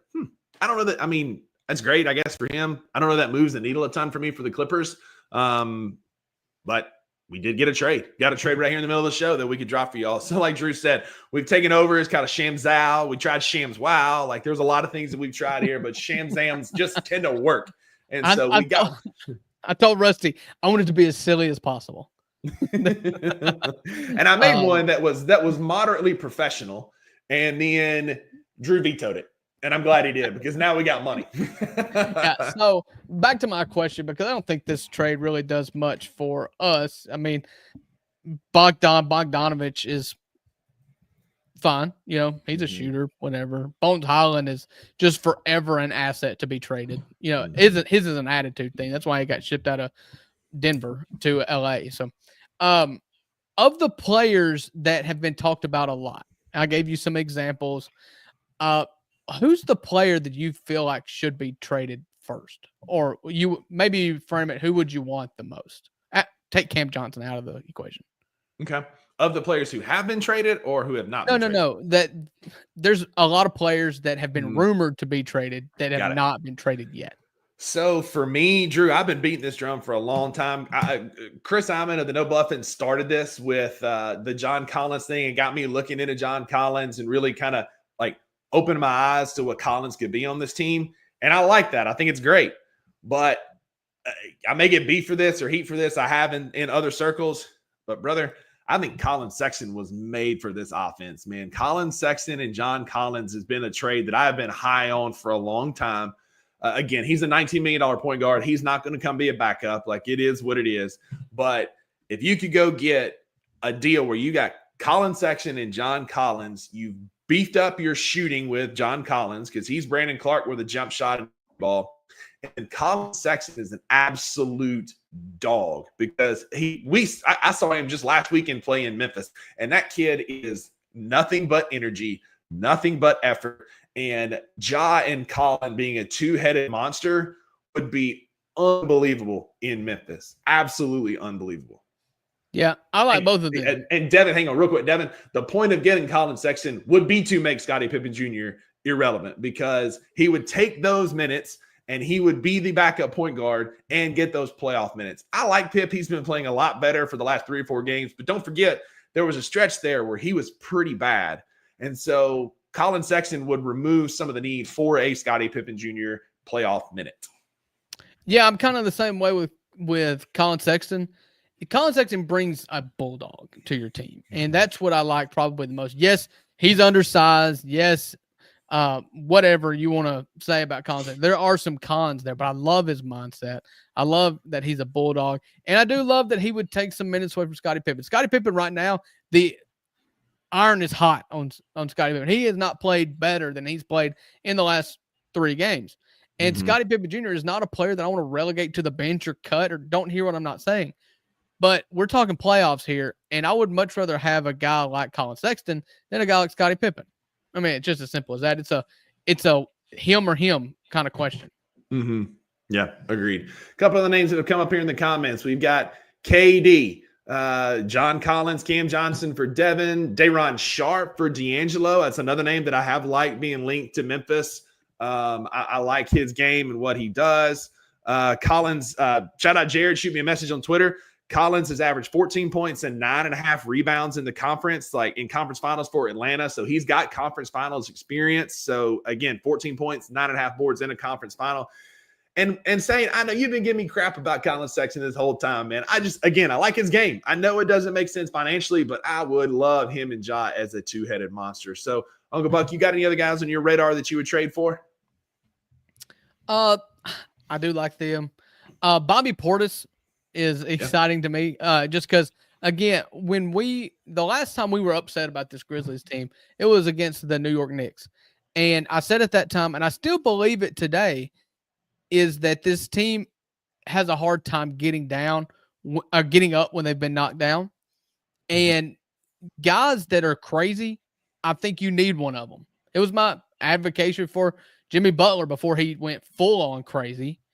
But I want crazy eyes. I want a guy that I don't want Zach Edey having to be the goon, as a Mm-hmm. rookie. I just wanted guys that just bring absolute fear to the opponents. And not because he could go for 40, but because he could break your jaw, which he has done to a teammate in his career. So absolutely. So Sane brings up an interesting point here. If you have Job, Bain, and Kennard, what are you doing with Sexton? He plays 30 minutes per game, and he's a 6'2" combo guard. I'm having Desmond Bain not dribble the ball off his foot as a point guard anymore. Luke Kennard would probably be included in that deal. And yeah, like Sexton doesn't shoot like Kennard, but I would have Desmond Bain not handling the basketball as much. I will say that Kennard as a backup point guard is a revelation that we've seen over the last 3 weeks. That does dampen my urge to get Colin Sexton, but I do believe like Colin Sexton at his base level is better as a backup point guard than what Luke Kennard is right now. Yeah, what's up, Kenny? We got producer Kenny Stubblefield in the house. Come to hang with us a little bit. Kenny, you've been watching the show. You've been in the comments, man. What are your thoughts? Do you think the Grizzlies fans are going to survive this trade deadline? No, they won't. It'll absolutely no. They're not going to. I do want to say, hey, I really do appreciate you guys being willing to stay on for 2 hours. I texted both of y'all and was like, hey, I'm with my daughter. She's getting braces today for the first time, so it's a big day for her. She's back there right now getting them done. I can step in and let y'all go pee, let y'all go do whatever you need to go do, get a drink, and help out just a little bit. Oh, hold on, sorry, Drew Kenny. Trying to get fancy. I got it. You go. There it is. There he is. Drew, leave.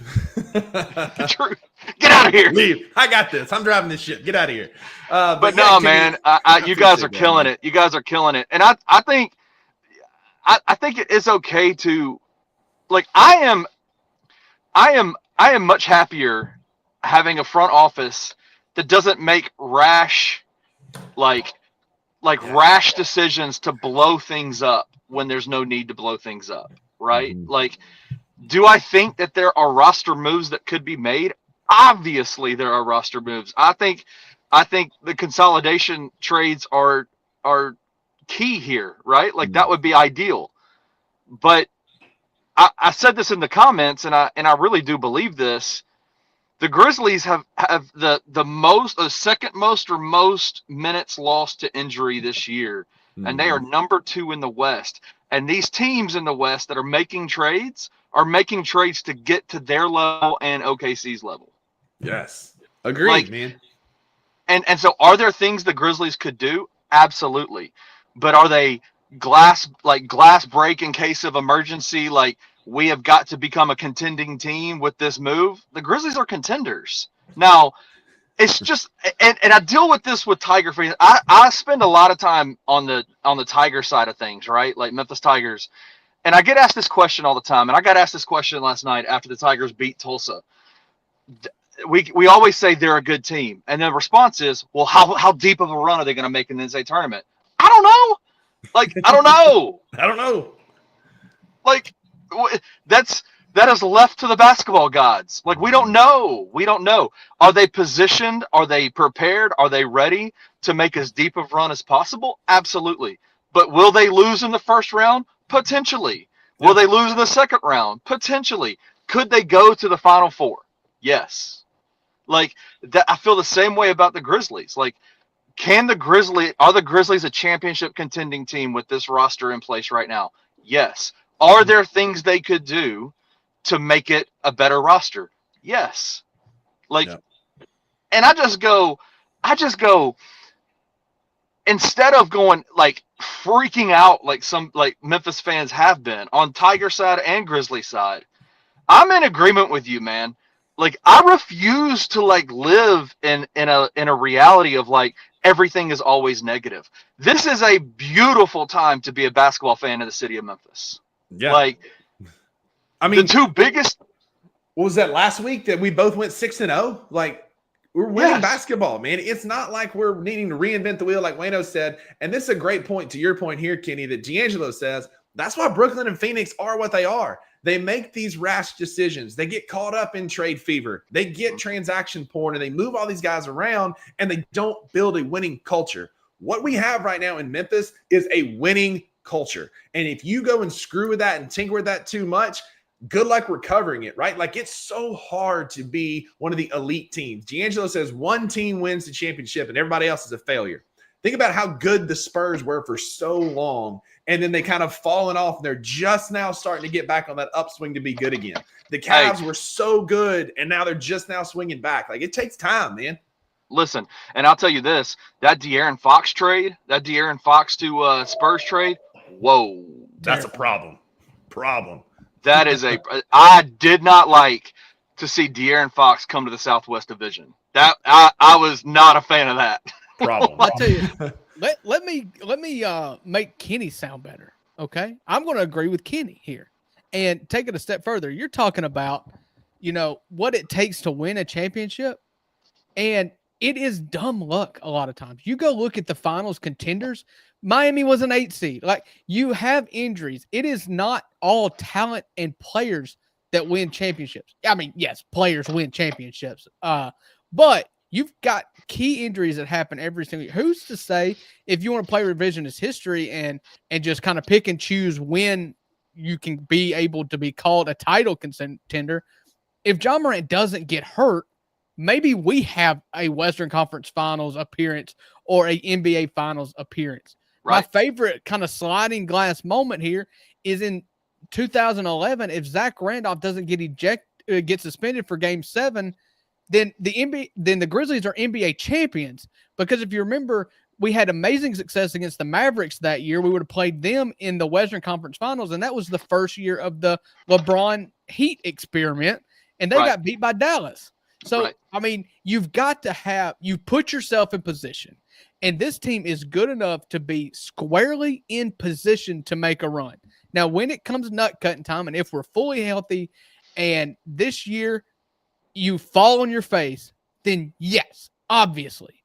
But we have not had the opportunity yet to go through a playoff run with the health of John Morant. Right. 100%. And again, like, Anthony brought this up on the show yesterday, and I think I want to give him credit, and he's been in the comments, so if he wants to speak to this even more, he can. But he brought this up yesterday, and I think he was talking to somebody else about it, and they mentioned this idea. The Grizzlies roster, if you really think about it, have two sets of core threes. They have the 25-year-old core three, the Ja, Jaren, Dez core three, and they have the rookie young guy core three with Gigi, Jalen, and Zach Edey. And so it's like the Grizzlies are set up for massive success for a very long time.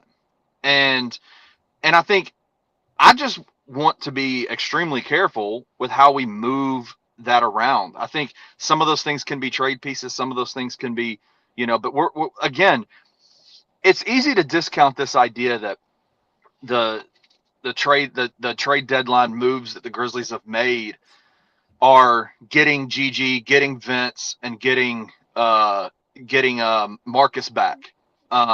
Because they've already been on the team and because they're not new names, right? Like, we kind of know who they are.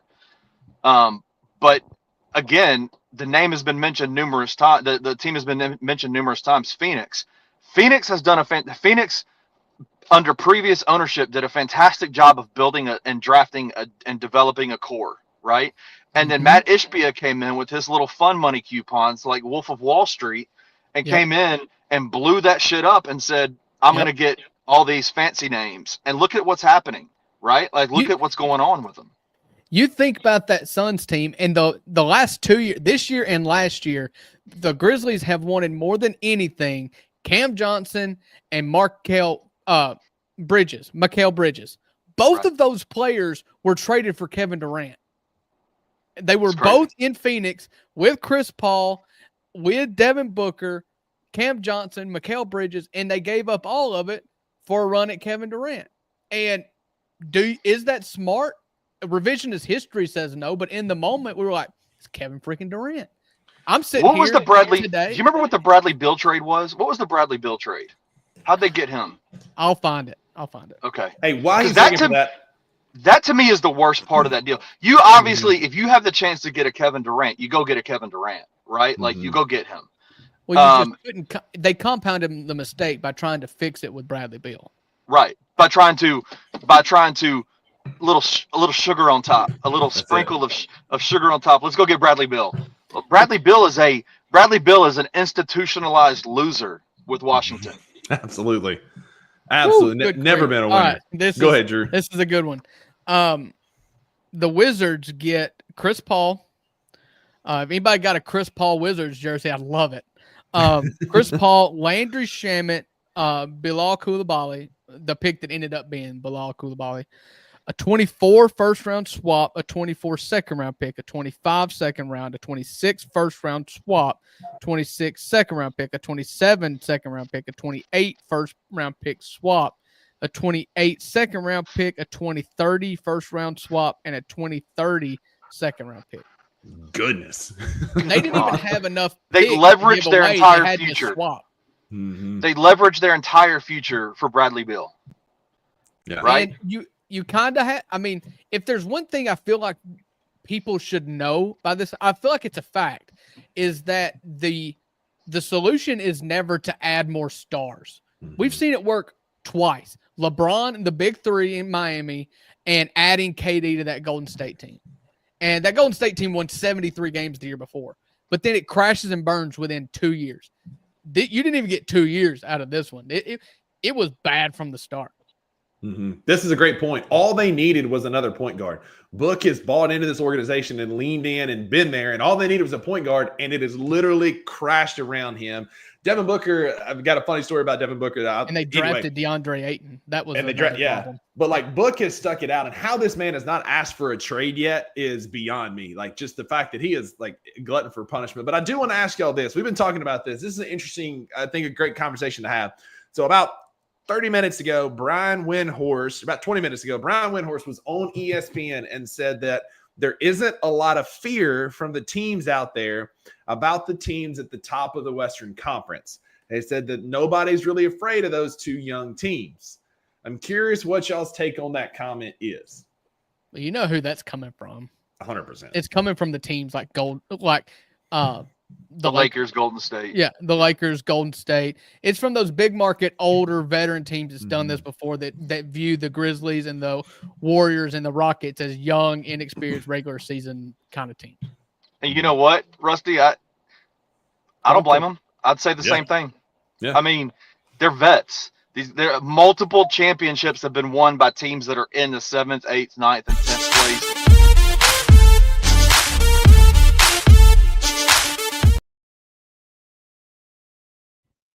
We got a one. Sorry to interrupt, but we had a trade midstream, and that was our plan. The Atlanta Hawks are sending Cody Zeller and Houston's 2028 second-round pick to the Houston Rockets. I can't believe you interrupted him for a Cody Zeller trade.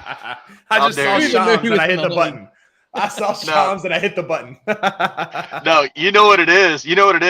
It's because Cody Zeller is white, and we got 3 white dudes on this show right now. Whenever a white dude gets traded, we're absolutely coming in and being like, is Houston a contender now? And you know Atlanta is not standing up for their white dudes. No.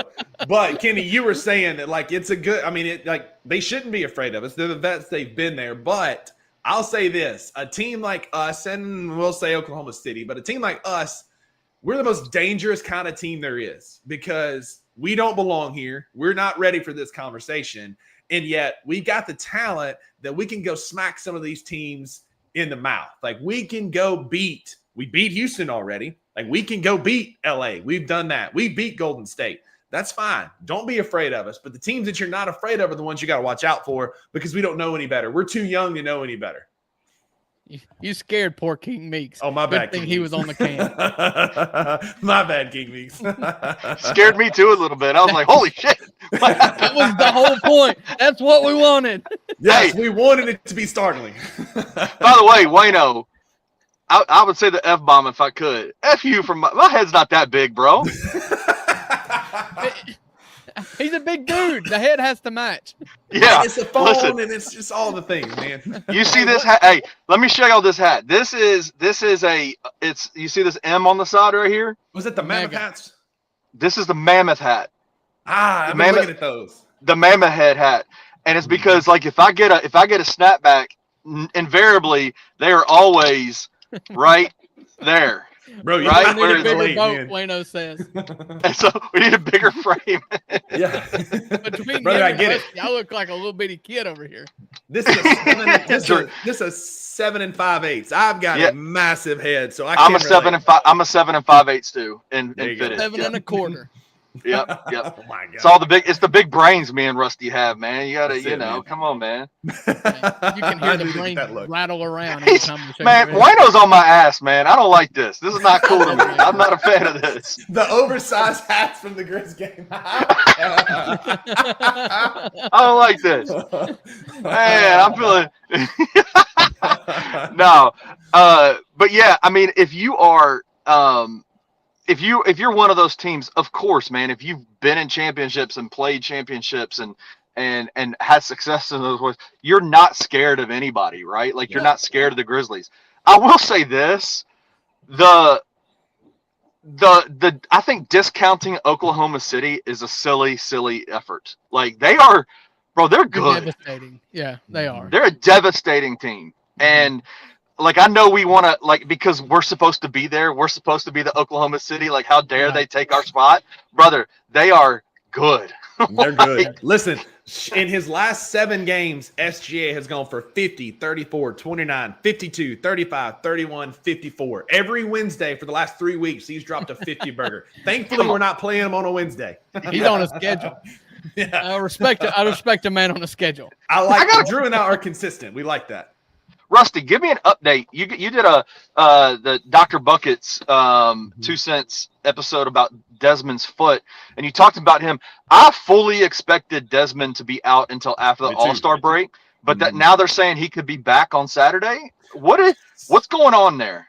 Yeah, so great question, because like with the information that I had, they called it a foot sprain, and there's there's 2. There's the midfoot sprain, which you think Liz Frank, right? And that's what Marc Gasol had, and he missed a season for it. 2 of those ended Yao Ming's career, and Joel Embiid had one. What it sounds like is a rear foot sprain, which is of like the joint that makes your heel. It's the bottom part of your ankle bone. Whereas a midfoot sprain, you have multiple joints, multiple ligaments, a lot of things healing.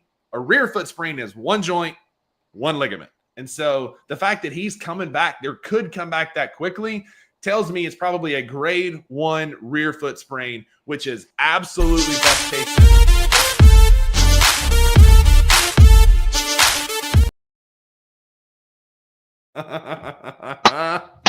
Hit me, Drew. What's the trade? Wow. It seems as if the travels of one Dennis Schroeder are not complete yet. He is continuing to go north all the way to the Motor City to be a member of the Detroit Pistons as a part of that. That trade just keeps getting bigger, it seems like. Yeah. Wow. Part of the Jimmy Butler deal is still getting fleshed out. Hey, that Detroit team, adding a veteran point guard like Dennis Schroeder to that team. Cunningham's been hooping. He hadn't scoring, but Cunningham has been assisting. Jalen Duren's good. Like that team is good. He's averaging over 20 a game, I think. He kind of dried up recently, but he's given like his assists are through the roof. Cade Cunningham is a hooper, but like I was saying about Desmond Bane, the fact that it's probably like a grade 1 rear foot sprain, he'll still come back on some minutes kind of restriction. But this is absolutely best case scenario, man. That the Memphis Grizzlies are getting him back. That's huge because I was convinced it would be after the All-Star game. Convinced. So initially in the injury report, they called it an Achilles sprain. Mm-hmm. Then they moved it to an ankle sprain, right? They moved it to a foot sprain. So and that makes sense because your Achilles comes down and it anchors to your calcaneus. That's your heel bone, and that's part of that subtalar joint. So that makes total sense that it was like an Achilles sprain or an Achilles strain or a rear foot sprain. Either one, best case scenarios, he's coming back Saturday. That's awesome, man. That's huge. Yeah, I love that. I mean, obviously would that mean so? And did y'all see that Chet Chet is going to be coming back. Is Chet off the injury report now? Is he coming back? He is. He's going to play Friday night, which kind of makes me wonder if he'll play Saturday. I don't know that they'll play him in a back-to-back. They may have him ducking Jaren, because the worst thing that could happen to the poor boy's confidence is he come back and then Jaren put 40 on his head. Chet, he's going to go straight through Chet's chest. He's going to make it a point to go through Chet, not around. Absolutely. Hey, can we do this? Can we do this real quick? And this is the only show that I feel safe doing this with, because we're talking about you guys are safe, okay? Can we start ranking some power forwards in the NBA? Mm-hmm. Sure. Where's that. Where's Jaren at? What are we calling Anthony Davis? He's a power forward. I would probably, without thinking, like seeing the teams in front of me, I'm sure I'm forgetting somebody, I'd put Anthony Davis in front of Jaren right now. Would you? Yeah. Even with the injury? I was about to say. No, I would. You've seen him head up too many times. Like and this is not a knock at Jaren, but I would put, now if I'm building a team, no, it's my beef with the Luka trade. It's that the timeline on AD is much shorter. But right now, yeah, I think AD's better than Jaren, and I don't think that's a shot at Jaren. I'll take Jaren. Same. A player's best ability is availability, and Jaren has been available for the last 3 seasons. He's not, knock on wood, he has not had injury concerns in a while, and AD is made of paper mache. Like, there is a real chance that AD doesn't play Saturday. They pushed it back because he has a tummy ache, and so. For me, like, give me Jaren, because there are he's got a pulled ab muscle. I mean, it could be like, it's AD. You never know, man. The guy misses all the time. Man went to Dallas and ate some Rita's Tex-Mex and has a tummy ache. He got a bad chimichanga. breaking news from Rusty. He ate a bad sopapilla. And he's out. But like, name another 7-footer that can do what Jaren is doing at the wing, at the mid-range, at the post, defensively. Like, as far as like complete power forwards, it's Jaren, and I don't know that it's close. So we're considering Giannis a power forward, right? Oh yeah. I guess he is a power forward. Yeah, Giannis. I'm pulling up the teams now because I know I'm forgetting somebody. But that Milwaukee game this last week opened my freaking eyes, bro.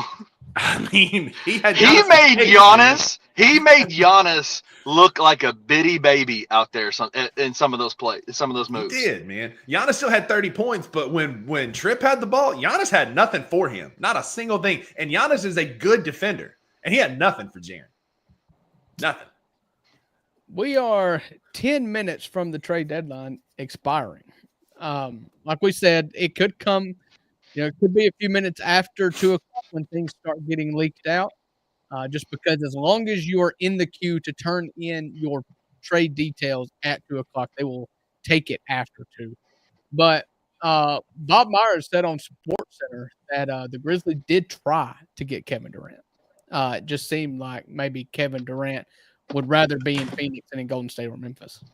This is why Drew changed the subject, because Jaren is the best two-way player, especially at power forward in the game. I don't feel like I slighted Jaren one bit. Anthony Davis has been extremely healthy this year, and multiple times this year we've seen Jaren struggle against Anthony Davis. That's the only thing I'm banking it off of. I'm not banking it off of future. I'm just saying right now, today, like, I do think that Anthony Davis is at 31 years old is better today. Now, if you ask me who I want for the rest of season, like, I'd take Jaren just because, like you said, with the injury history. But like, I'm not trading Jaren for anybody not named Giannis. At the power I'm not gonna sit here and be a homer. AD is awesome, right? He is awesome. AD is one of the top 5 power forwards to ever play the game. Like, he's just that good.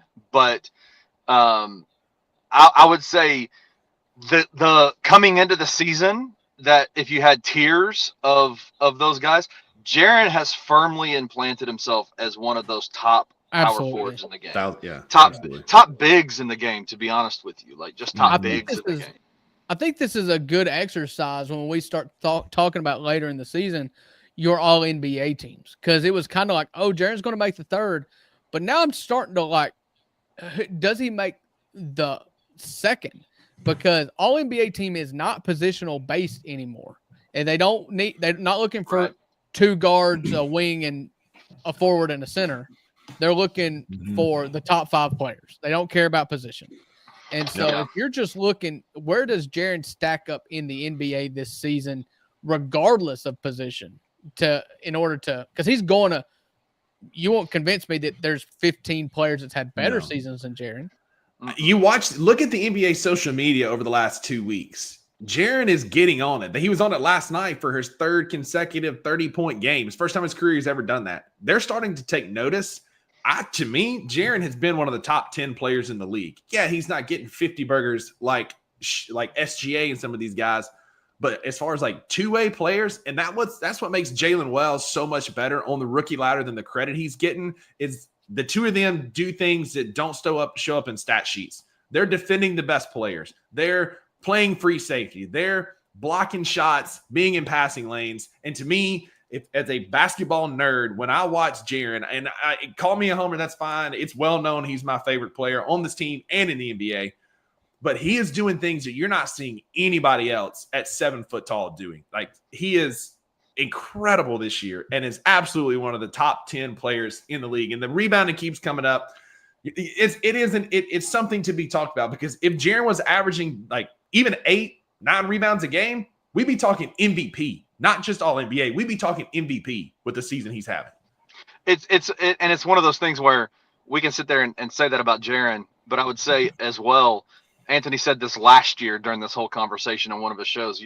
The player you're talking about, that the numbers that you want Jaren to get, you can't even do that on 2K. Like, it's a 2K player. Absolutely. Right? Like, you can't create that player on 2K. And so it's like, there obviously this isn't 2K. He's going to, if he's playing defense and again, I want to know, for all the stat nerds that are out there, I'm not a stat nerd, but I want to know the stat nerds, what is his per 48? Like, because we're talking about minutes and all that too.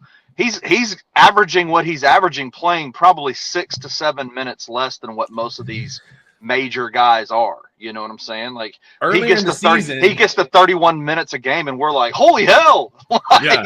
Give him a break for a couple of weeks. Like, he's averaging a point a minute this right season. Now, so 48 points, 48 minutes. Yeah, I mean, earlier this season, he was top 5, top 6 in scoring per 36 possessions, with a fraction of the 36 possessions that the other guys were getting because of the minutes he was playing. And so, like, I'd love to see, take a week and let Jaren play like 40 minutes for like a 2-week span and just see what his ceiling actually is. It's crazy. So I love it.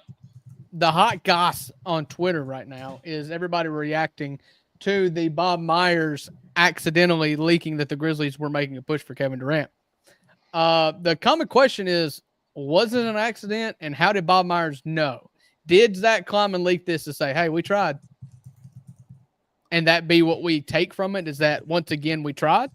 Or do you guys have any thoughts? What are your thoughts about Bob Myers accidentally leaking that the Grizzlies were in the Kevin Durant market? Why are we saying it's accidentally leaking? What did he say? How did he like? I haven't had a chance to listen to it, but that's what I think the soundbite would hint to the fact that he didn't mean, like, he disclosed something he probably shouldn't have.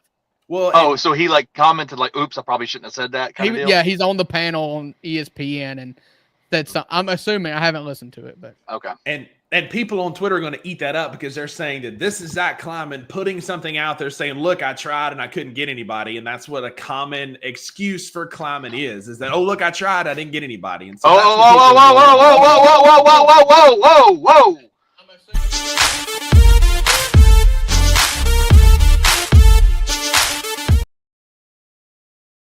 All right, the Memphis Grizzlies are trading Marcus Smart and this first-round draft pick to the Wizards in a multi-team trade that sends 2 second-round picks to Memphis. Sources tell ESPN. Memphis creates roster flexibility. So they're saying multi-team trade, so there's got to be more to come. But we've said on this show before, we don't want your first. We don't want our first. We want your seconds. We're better at it. Yeah, second round is what we want. So, yeah. So if Marcus is leaving, that means something's coming. Something is coming. Is the third team Brooklyn? Don't do me like that, Kenny. I don't know. Don't do me like this, Kenny. Refresh until I talk to you again. DG is all of us right now. What is happening? This is not like clearly if it's a 3-team deal, something is coming. Like money's being moved, or we're jockeying here for something. And if it's Cam Johnson, I am going to go an absolute. It's starting to come out a little bit more. The Clippers are trading Kevin Porter Jr. to the Milwaukee Bucks for Majan Beauchamp, which is another name that was kind of being moved around. I'm curious if this is coming. We're getting some Bobby Portis news down the pipe. I wouldn't be mad at Bobby Portis. All right, so where I am short, my shortcomings when it comes to NBA knowledge is the cap and the CBA and all that kind of stuff. You're sending out $20 million in Marcus Smart. Does that not mean that you have to get back $20 million? Right. I think you have to, right? The money has to match on the players, right? So it feels like there's got to be a player coming. 100%. Real quick, let's talk about this real quick. Shout out Jared. Comments, tell me if I'm wrong. Shout out to Jared here. Jaren's per 48 is 37.9 points per game. That's ridiculous. Ridiculous. That's my goat. So Chip Williams, you guys know him from the Grizz 901 show that he does a lot of draft stuff for us on Bluff City Media. He says that this deal means that Santi and Jaren are long-term Grizzlies. He thinks that probably if you take something back, you're probably going to have something that falls off the books, and it just frees up $20 million to give to Santi. And I don't hate that. I really don't. Like, give Jaren his bag, and Santi coming back does not bother me in the slightest because of what we've gotten this year. Yeah, that must mean they're putting all their chips in on Vince and Gigi. Mm-hmm. And like I said, we've said on this show, we're not going to overreact now that we're starting to hear some stuff. We've said on this show that if what we get out of this is doubling down on Vince and Gigi, like, we're okay with that. We're okay with that. That's a good thing because those guys are hoopers and they have been good basketball players that are at the, like, this idea that our window is closing is wild to me because y'all, like, we said it. The music, Rusty. No. Oh, no.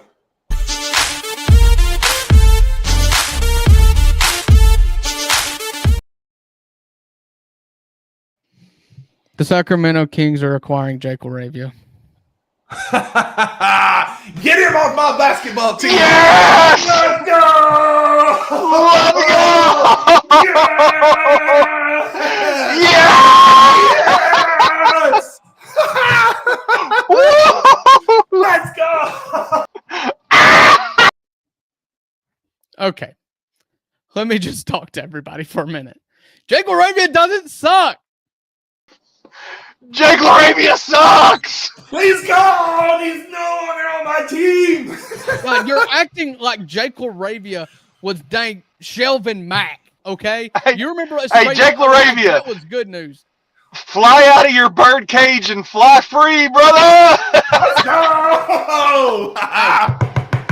The Sacramento Kings are absolutely putting together the whitest team possible. Yes, Laravia, Valanciunas, Sabonis, like, they're trying really hard.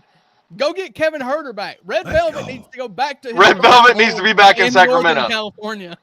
It's the best day, man, because, like, now Taylor, like, he's not going to take any more Gigi or Jalen or Vince minutes ever again. What if we said, take his toys away? And Jake Laravia was his, man, I'm going to show my age. My favorite toy I ever got was these drumsticks they were attached to this little thing where you could play them in the air and it was I loved it. That's Jake Laravia is those drumsticks. Take them away. Take them away. Okay, so I think it's 2:00. If the Grizzlies are currently on the phone with the league, we'll find out in the next few minutes. But as of right now, we waited till the buzzer. We sent a first-round pick with Marcus Smart to get back 2 seconds, and we sent Jake Laravia to Sacramento in a deal that I'm not really sure. It just says they're acquiring, so we could hear something back from that further. There's got to me, that signals, okay, the Kings are sending a 2028 second rounder to Memphis, plus Colby Jones and Alex Lynn to Washington. So it looks like we're just getting 3 second rounders and sending out Laravia, Smart, and a first. So this is one of two things.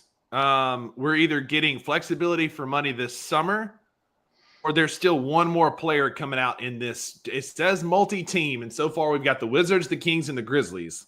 And so either we're getting another player now, or this is freeing up money for the summer to re-sign Santi and Jaren. Wait, where is Marcus going? Washington. Siberia. Man.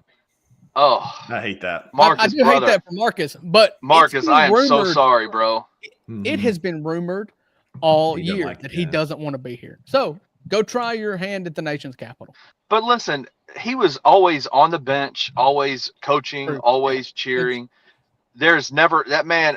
That man deserves to be in a winner. I hope Washington dumps his contract, releases him, and lets him go play for the damn Oklahoma City. No, I'm just joking. Who do I want him to play for?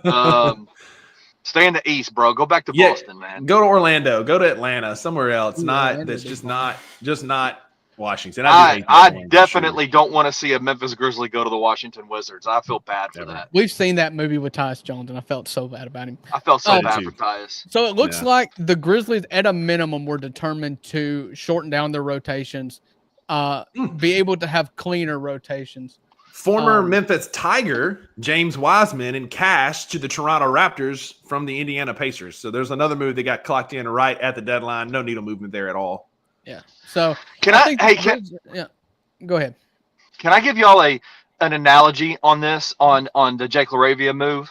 Again, I've said this numerous times. I cover the Tigers a lot, right? And I've covered Penny Hardaway since he got hired at the University of Memphis. And one of the things that's been unique about Penny Hardaway's career is that while he's been a coach at Memphis, he has always had he used to be the head coach at East High School, right? And he had East High School boys on his team from the time he got from the time he got hired to the time to last year.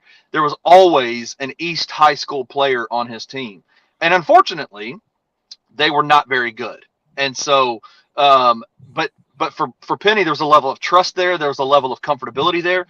And they were always kind of a crutch for him. And it was always frustrating to Tiger fans because we'd be like, dude, like, stop playing your son. Stop playing Malcolm Dandridge. Right. Stop playing these guys. Like, but they were comfortable to him.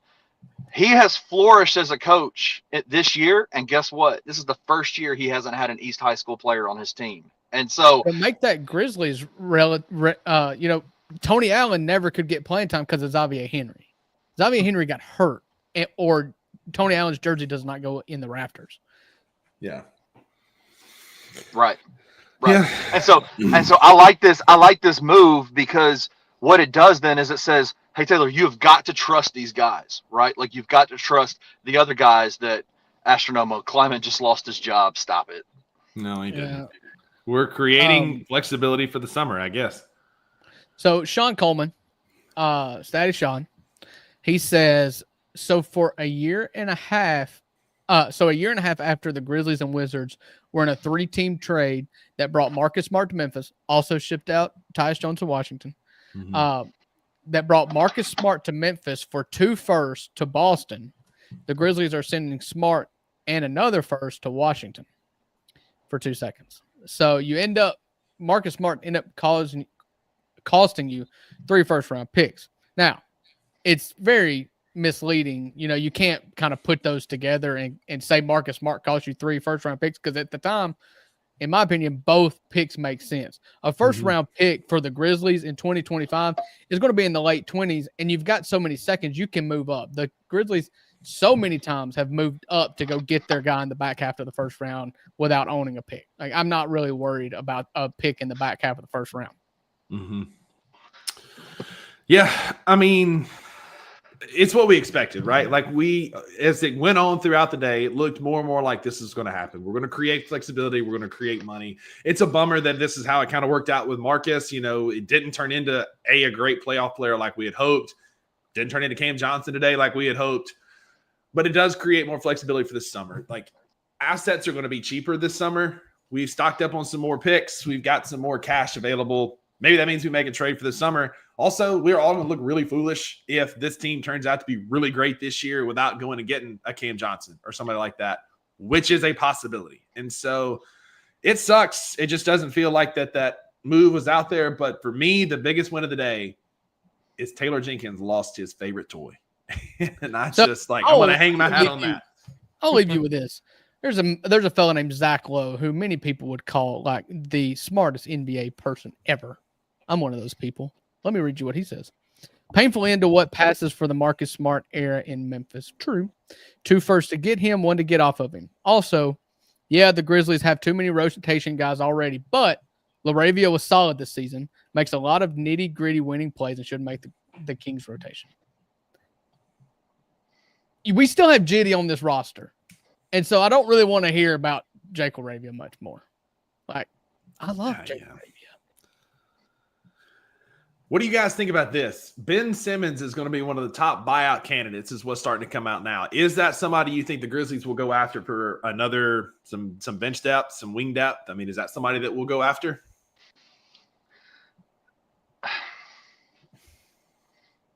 I don't know what the value add is for him, right? Like, what's the value? Like, I mean, if you can put him at a 5 and set screens and facilitate from the top of the key, don't ask him to shoot and ask him to defend.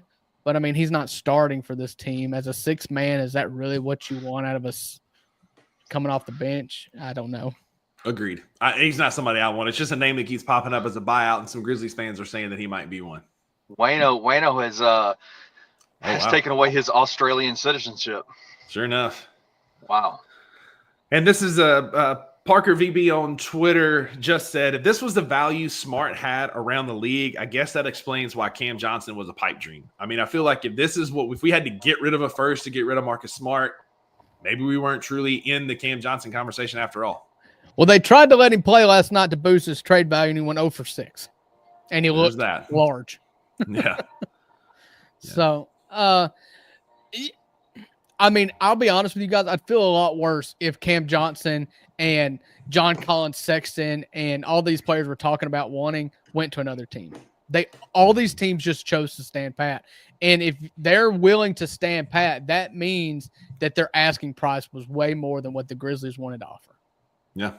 And I can appreciate that. Like you said earlier, Kenny, I appreciate that. I appreciate that we bowed out of the Jimmy Butler talks when they wanted a Gigi or Jalen or Vince. Like, I can appreciate Zach Kleiman folding, walking away from the table when the price gets too much. He's going to get – Grizz Twitter's going to be a dark place for the next couple of days. Unless we just go out and throttle Oklahoma City on Saturday, it's going to be a dark place for the next couple of days. But I can appreciate – that's what – I can appreciate shrewd business. I can appreciate being financially smart and frugal with what you have. And again, we're not a terrible team. We're not bad like we are, like where we're at. So let's see what happens. I mean, we got a lot of basketball left. I just don't understand. Listen, I got a lot of respect for the people that are in the comment section here, but I just don't understand, how do they think trades work in the NBA? Like, they think it's 2K. Do they think it's a 2K type situation where you just go in and you make a pick and then you force the trade to happen? Like, I don't understand. I don't understand that. Like, there has to be, I don't know. It just doesn't seem to make sense to me. Like, I saw somebody say Kleiman let DeAndre Hunter go to a team in a team in the West, and I'm like, I don't understand what you mean by that. Like, I don't know. Yeah, he went to a team in the East, but DG has I think a fair question here. It's like, maybe the criticism could be that you just didn't hold on to Marcus.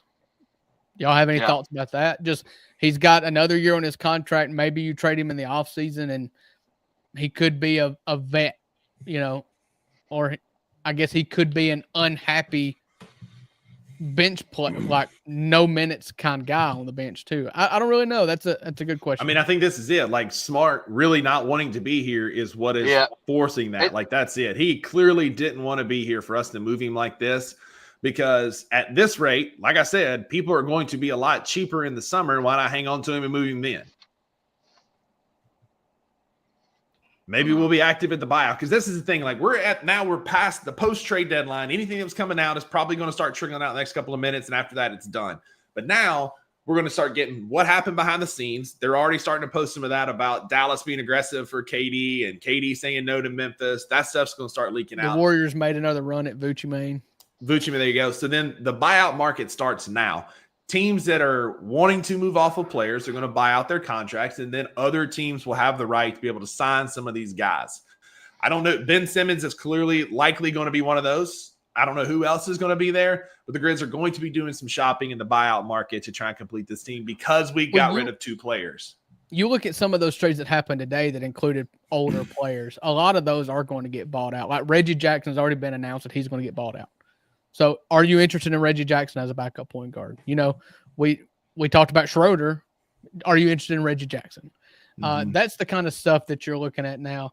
And just to put a bow on the sending a first out to get rid of Marcus, you're getting 2 second-round picks. And if I don't know the details yet, but if you're assuming both of those second-round picks are from Washington, you just traded the 24th or 25th pick for the 31st. I mean, not that big of a difference.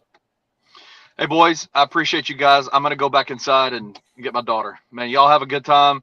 Go Grizz. Thanks, Kenny. Appreciate you being here, buddy. Appreciate you. All right, Buckets. So we've made it to 2:12 p.m. God Standard Time. Still not the longest $2 sports show of all time. Not even close. Not even close. One time we did a 64-team NCAA March Madness bracket in which we fought the mascots, and we did it live on a show. And it shout out to Louisiana Lafayette. Yeah, the Raging Cajuns won that one because you don't defeat a Cajun if you've ever met one. Not even a hurricane. Final thoughts. Where do you land as we put a bow on this extremely long episode of the $2 Sports Show? I'm not surprised. I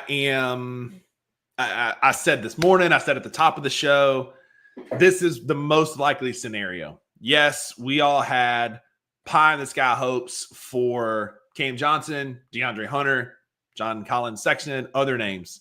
But this is not a bad move. Yes, it sucks that we didn't get anything back for Marcus. We didn't get any playing time. It ultimately cost us 3 first-round picks because we shipped off 2 to get him and then had to ship off 1 with him to get rid of him. But Kleiman's not getting fired. If you were like, this on you for expecting a major move. And so I think this is exactly what we expected. It's a salary dump. We got rid of Marcus. He's off the books. So we can re-sign Santi. We can re-sign Jaren this summer. And I think we're going to be A, active in the buyout market, or B, we're going to go after somebody this summer. The team feels like we're competitive in a championship roster as constructed. And guys, that may be the case. Remember, we've 4 guys that could potentially be starting in the playoffs. Ja, Dez, Jaren, and BC have significant playoff experience. And if Gigi is that 5th, then I like my odds. Let's roll with that and see what happens. Given health, this team is going to be really, really good and make a playoff run. People are like completely melting down in the comments. If you're not in the YouTube comments, please get in because it is a full-on meltdown. Yeah. As for Nomo, who is most famously known for wanting to trade Desmond Bain, is acting like he wants to send the Grizzlies to Africa.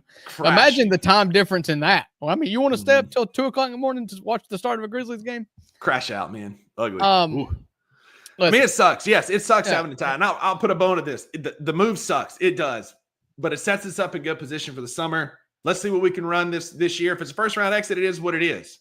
But let's see what we've got this year. We can always add in the summer, I guess. Yeah. This team was not going to increase their title odds drastically by any move that they made today unless it involved Kevin Durant. That's just the fact of the matter. It was not going to make them a favorite in the West if they got Cam Johnson or if they got Bobby Portis. It just wasn't going to happen. So what needed to be done today was you consolidated and you got rid of some rotation players that murked up the waters a little bit. You got rid of Laravia against my will, and you got rid of Marcus Smart and had to attach a first-round pick to do it. If you want to be mad, I'll concede you giving up a first round pick to get off of Marcus. That's fine. But one way or the other, I don't see how anybody can just be that aggravated. Like consider this a failure. This thing is just as good as it was 1 day ago, 1 week ago, 1 month ago. And it's not worse. And I'd make the argument that it wasn't going to be drastically being the key word, better if you obtained the people that all of you guys wanted. Because a hint to you, if you wanted Cam Johnson, what was told today, the story that was told today by the Brooklyn Nets is that you were giving up somebody that the Grizzlies did not want to give up. You saw a willingness for the Grizzlies to give up Jake Laravia. You saw a willingness for the Grizzlies to give up Marcus Smart. So it wasn't one of them. So you're talking about they wanted Gigi or Vince or Jalen. Are you willing?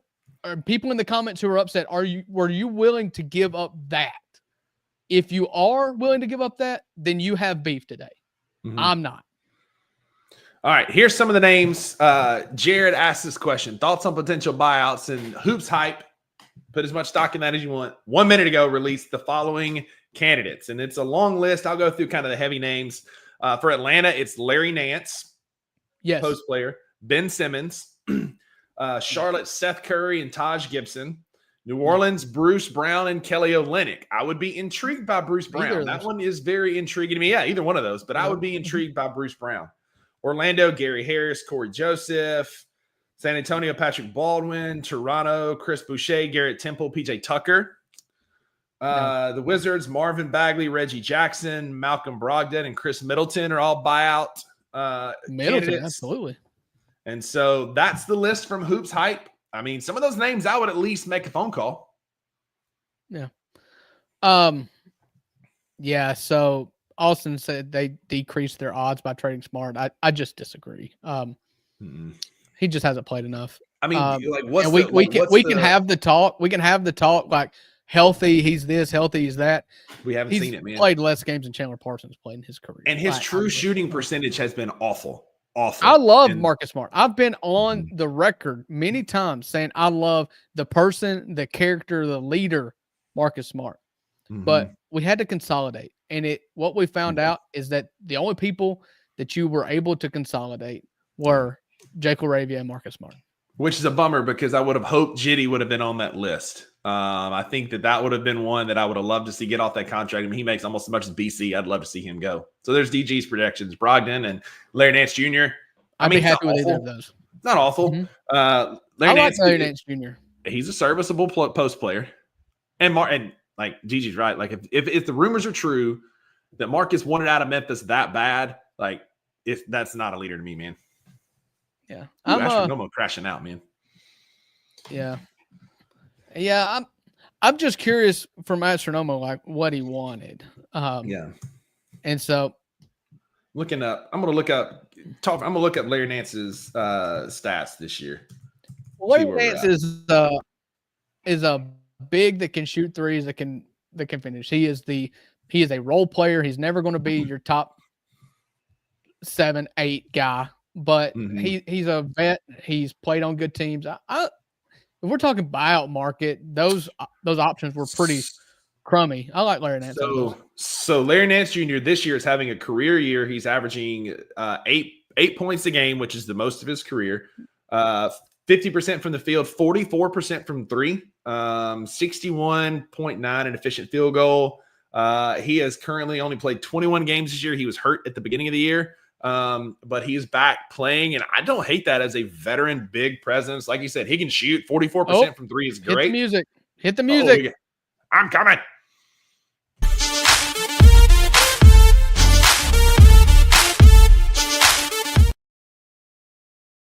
We have players coming to the Memphis Grizzlies. Who we got? Our number 2 pick of the NBA draft. 2 picks before Jaren Jackson Jr. Marvin Bagley III. Come on down, as well as quite possibly the worst draft lottery pick of all time, Johnny Davis, former Badger from Wisconsin, I believe. I'm curious to see if any of those actually land. They're not, man. Those guys are. You talk about buyout candidates. There's two of them right there. I loved Bagley at high school. I mean, out of college. I mean, you're just talking about a springy dude whose legs failed him and couldn't stay healthy. You talking about in college, he was a rebounding machine. He's an athletic big man. I'm just saying that's been 7 years ago. The fact that I'm still talking about his Duke days says what probably all you need to know about Marvin Bagley. This was clearly a salary dump. We got rid of salary. We got two buyout candidates. Clearly a full-on salary dump. Yeah. Astronomo, this is the last thing I'll say. I asked you what you wanted and what you're upset about, and you responded. So I appreciate that. He wanted to trade first-round picks with Smart and Conchar for Cam or Collins. And I think we're all fooling ourselves if that offer wasn't made. My point to you is that they countered that offer with and asked for a player better than that, in which the Grizzlies would not go and do it. There's no chance that the Grizzlies made that offer and Brooklyn would have taken it, or Utah would have taken it. They wanted something else. Mm-hmm.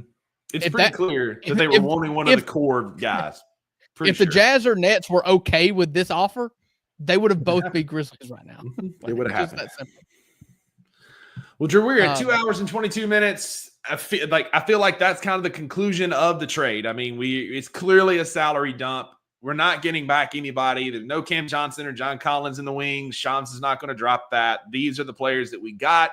I'll be very, very shocked if we don't buy out both these cats. I don't think either one of them will play a single minute in Memphis. And again, it's just opening up salary for us to do stuff this summer, I guess. But be disappointed, be upset. Either way, I'm logging off of Twitter for today. I'm not going to check anymore. It is what it is. More will trickle out. We'll find out more. There'll be a press conference in the next couple of days. I'm sure there'll be a lot said about it on Saturday ahead of the game.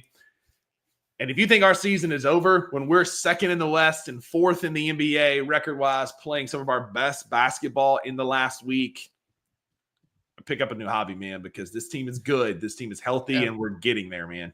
I will allow you 24 hours plus to sulk on this. You have that right. But the Grizzlies are 48 hours, I guess. What's today? Today's Thursday. I'll allow you 48 hours to dwell on this, sulk on this. But we all need to have our heads together in a good mind space to support our Grizzlies as they play the Oklahoma City Thunder Saturday night in the Grindhouse. If you are there, holler at me in buckets. Send us a tweet. And we'll come find you. I'll have my son with me, so we'll behave. I promise.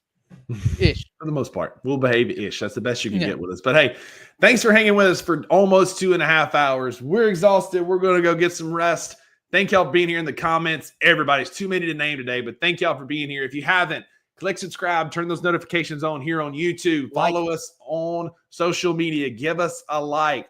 Follow us on Twitter at @2bucks_BCM. Come hang out with us on socials. Not today. I will not be there. I am checking out for the day. But thanks for being here, guys.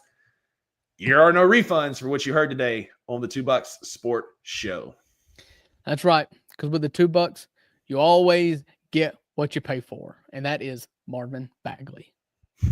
Go Grizz. Thank you for listening to the 2 Bucks Sports Show. If you enjoyed this episode, leave a rating and a review wherever you download your podcasts. Also, like and subscribe to Bluff City Media's YouTube page. For comprehensive coverage of all things Memphis sports, head over to www.bluffcitymedia.co and find out how you can become an insider. We will see you back here next time.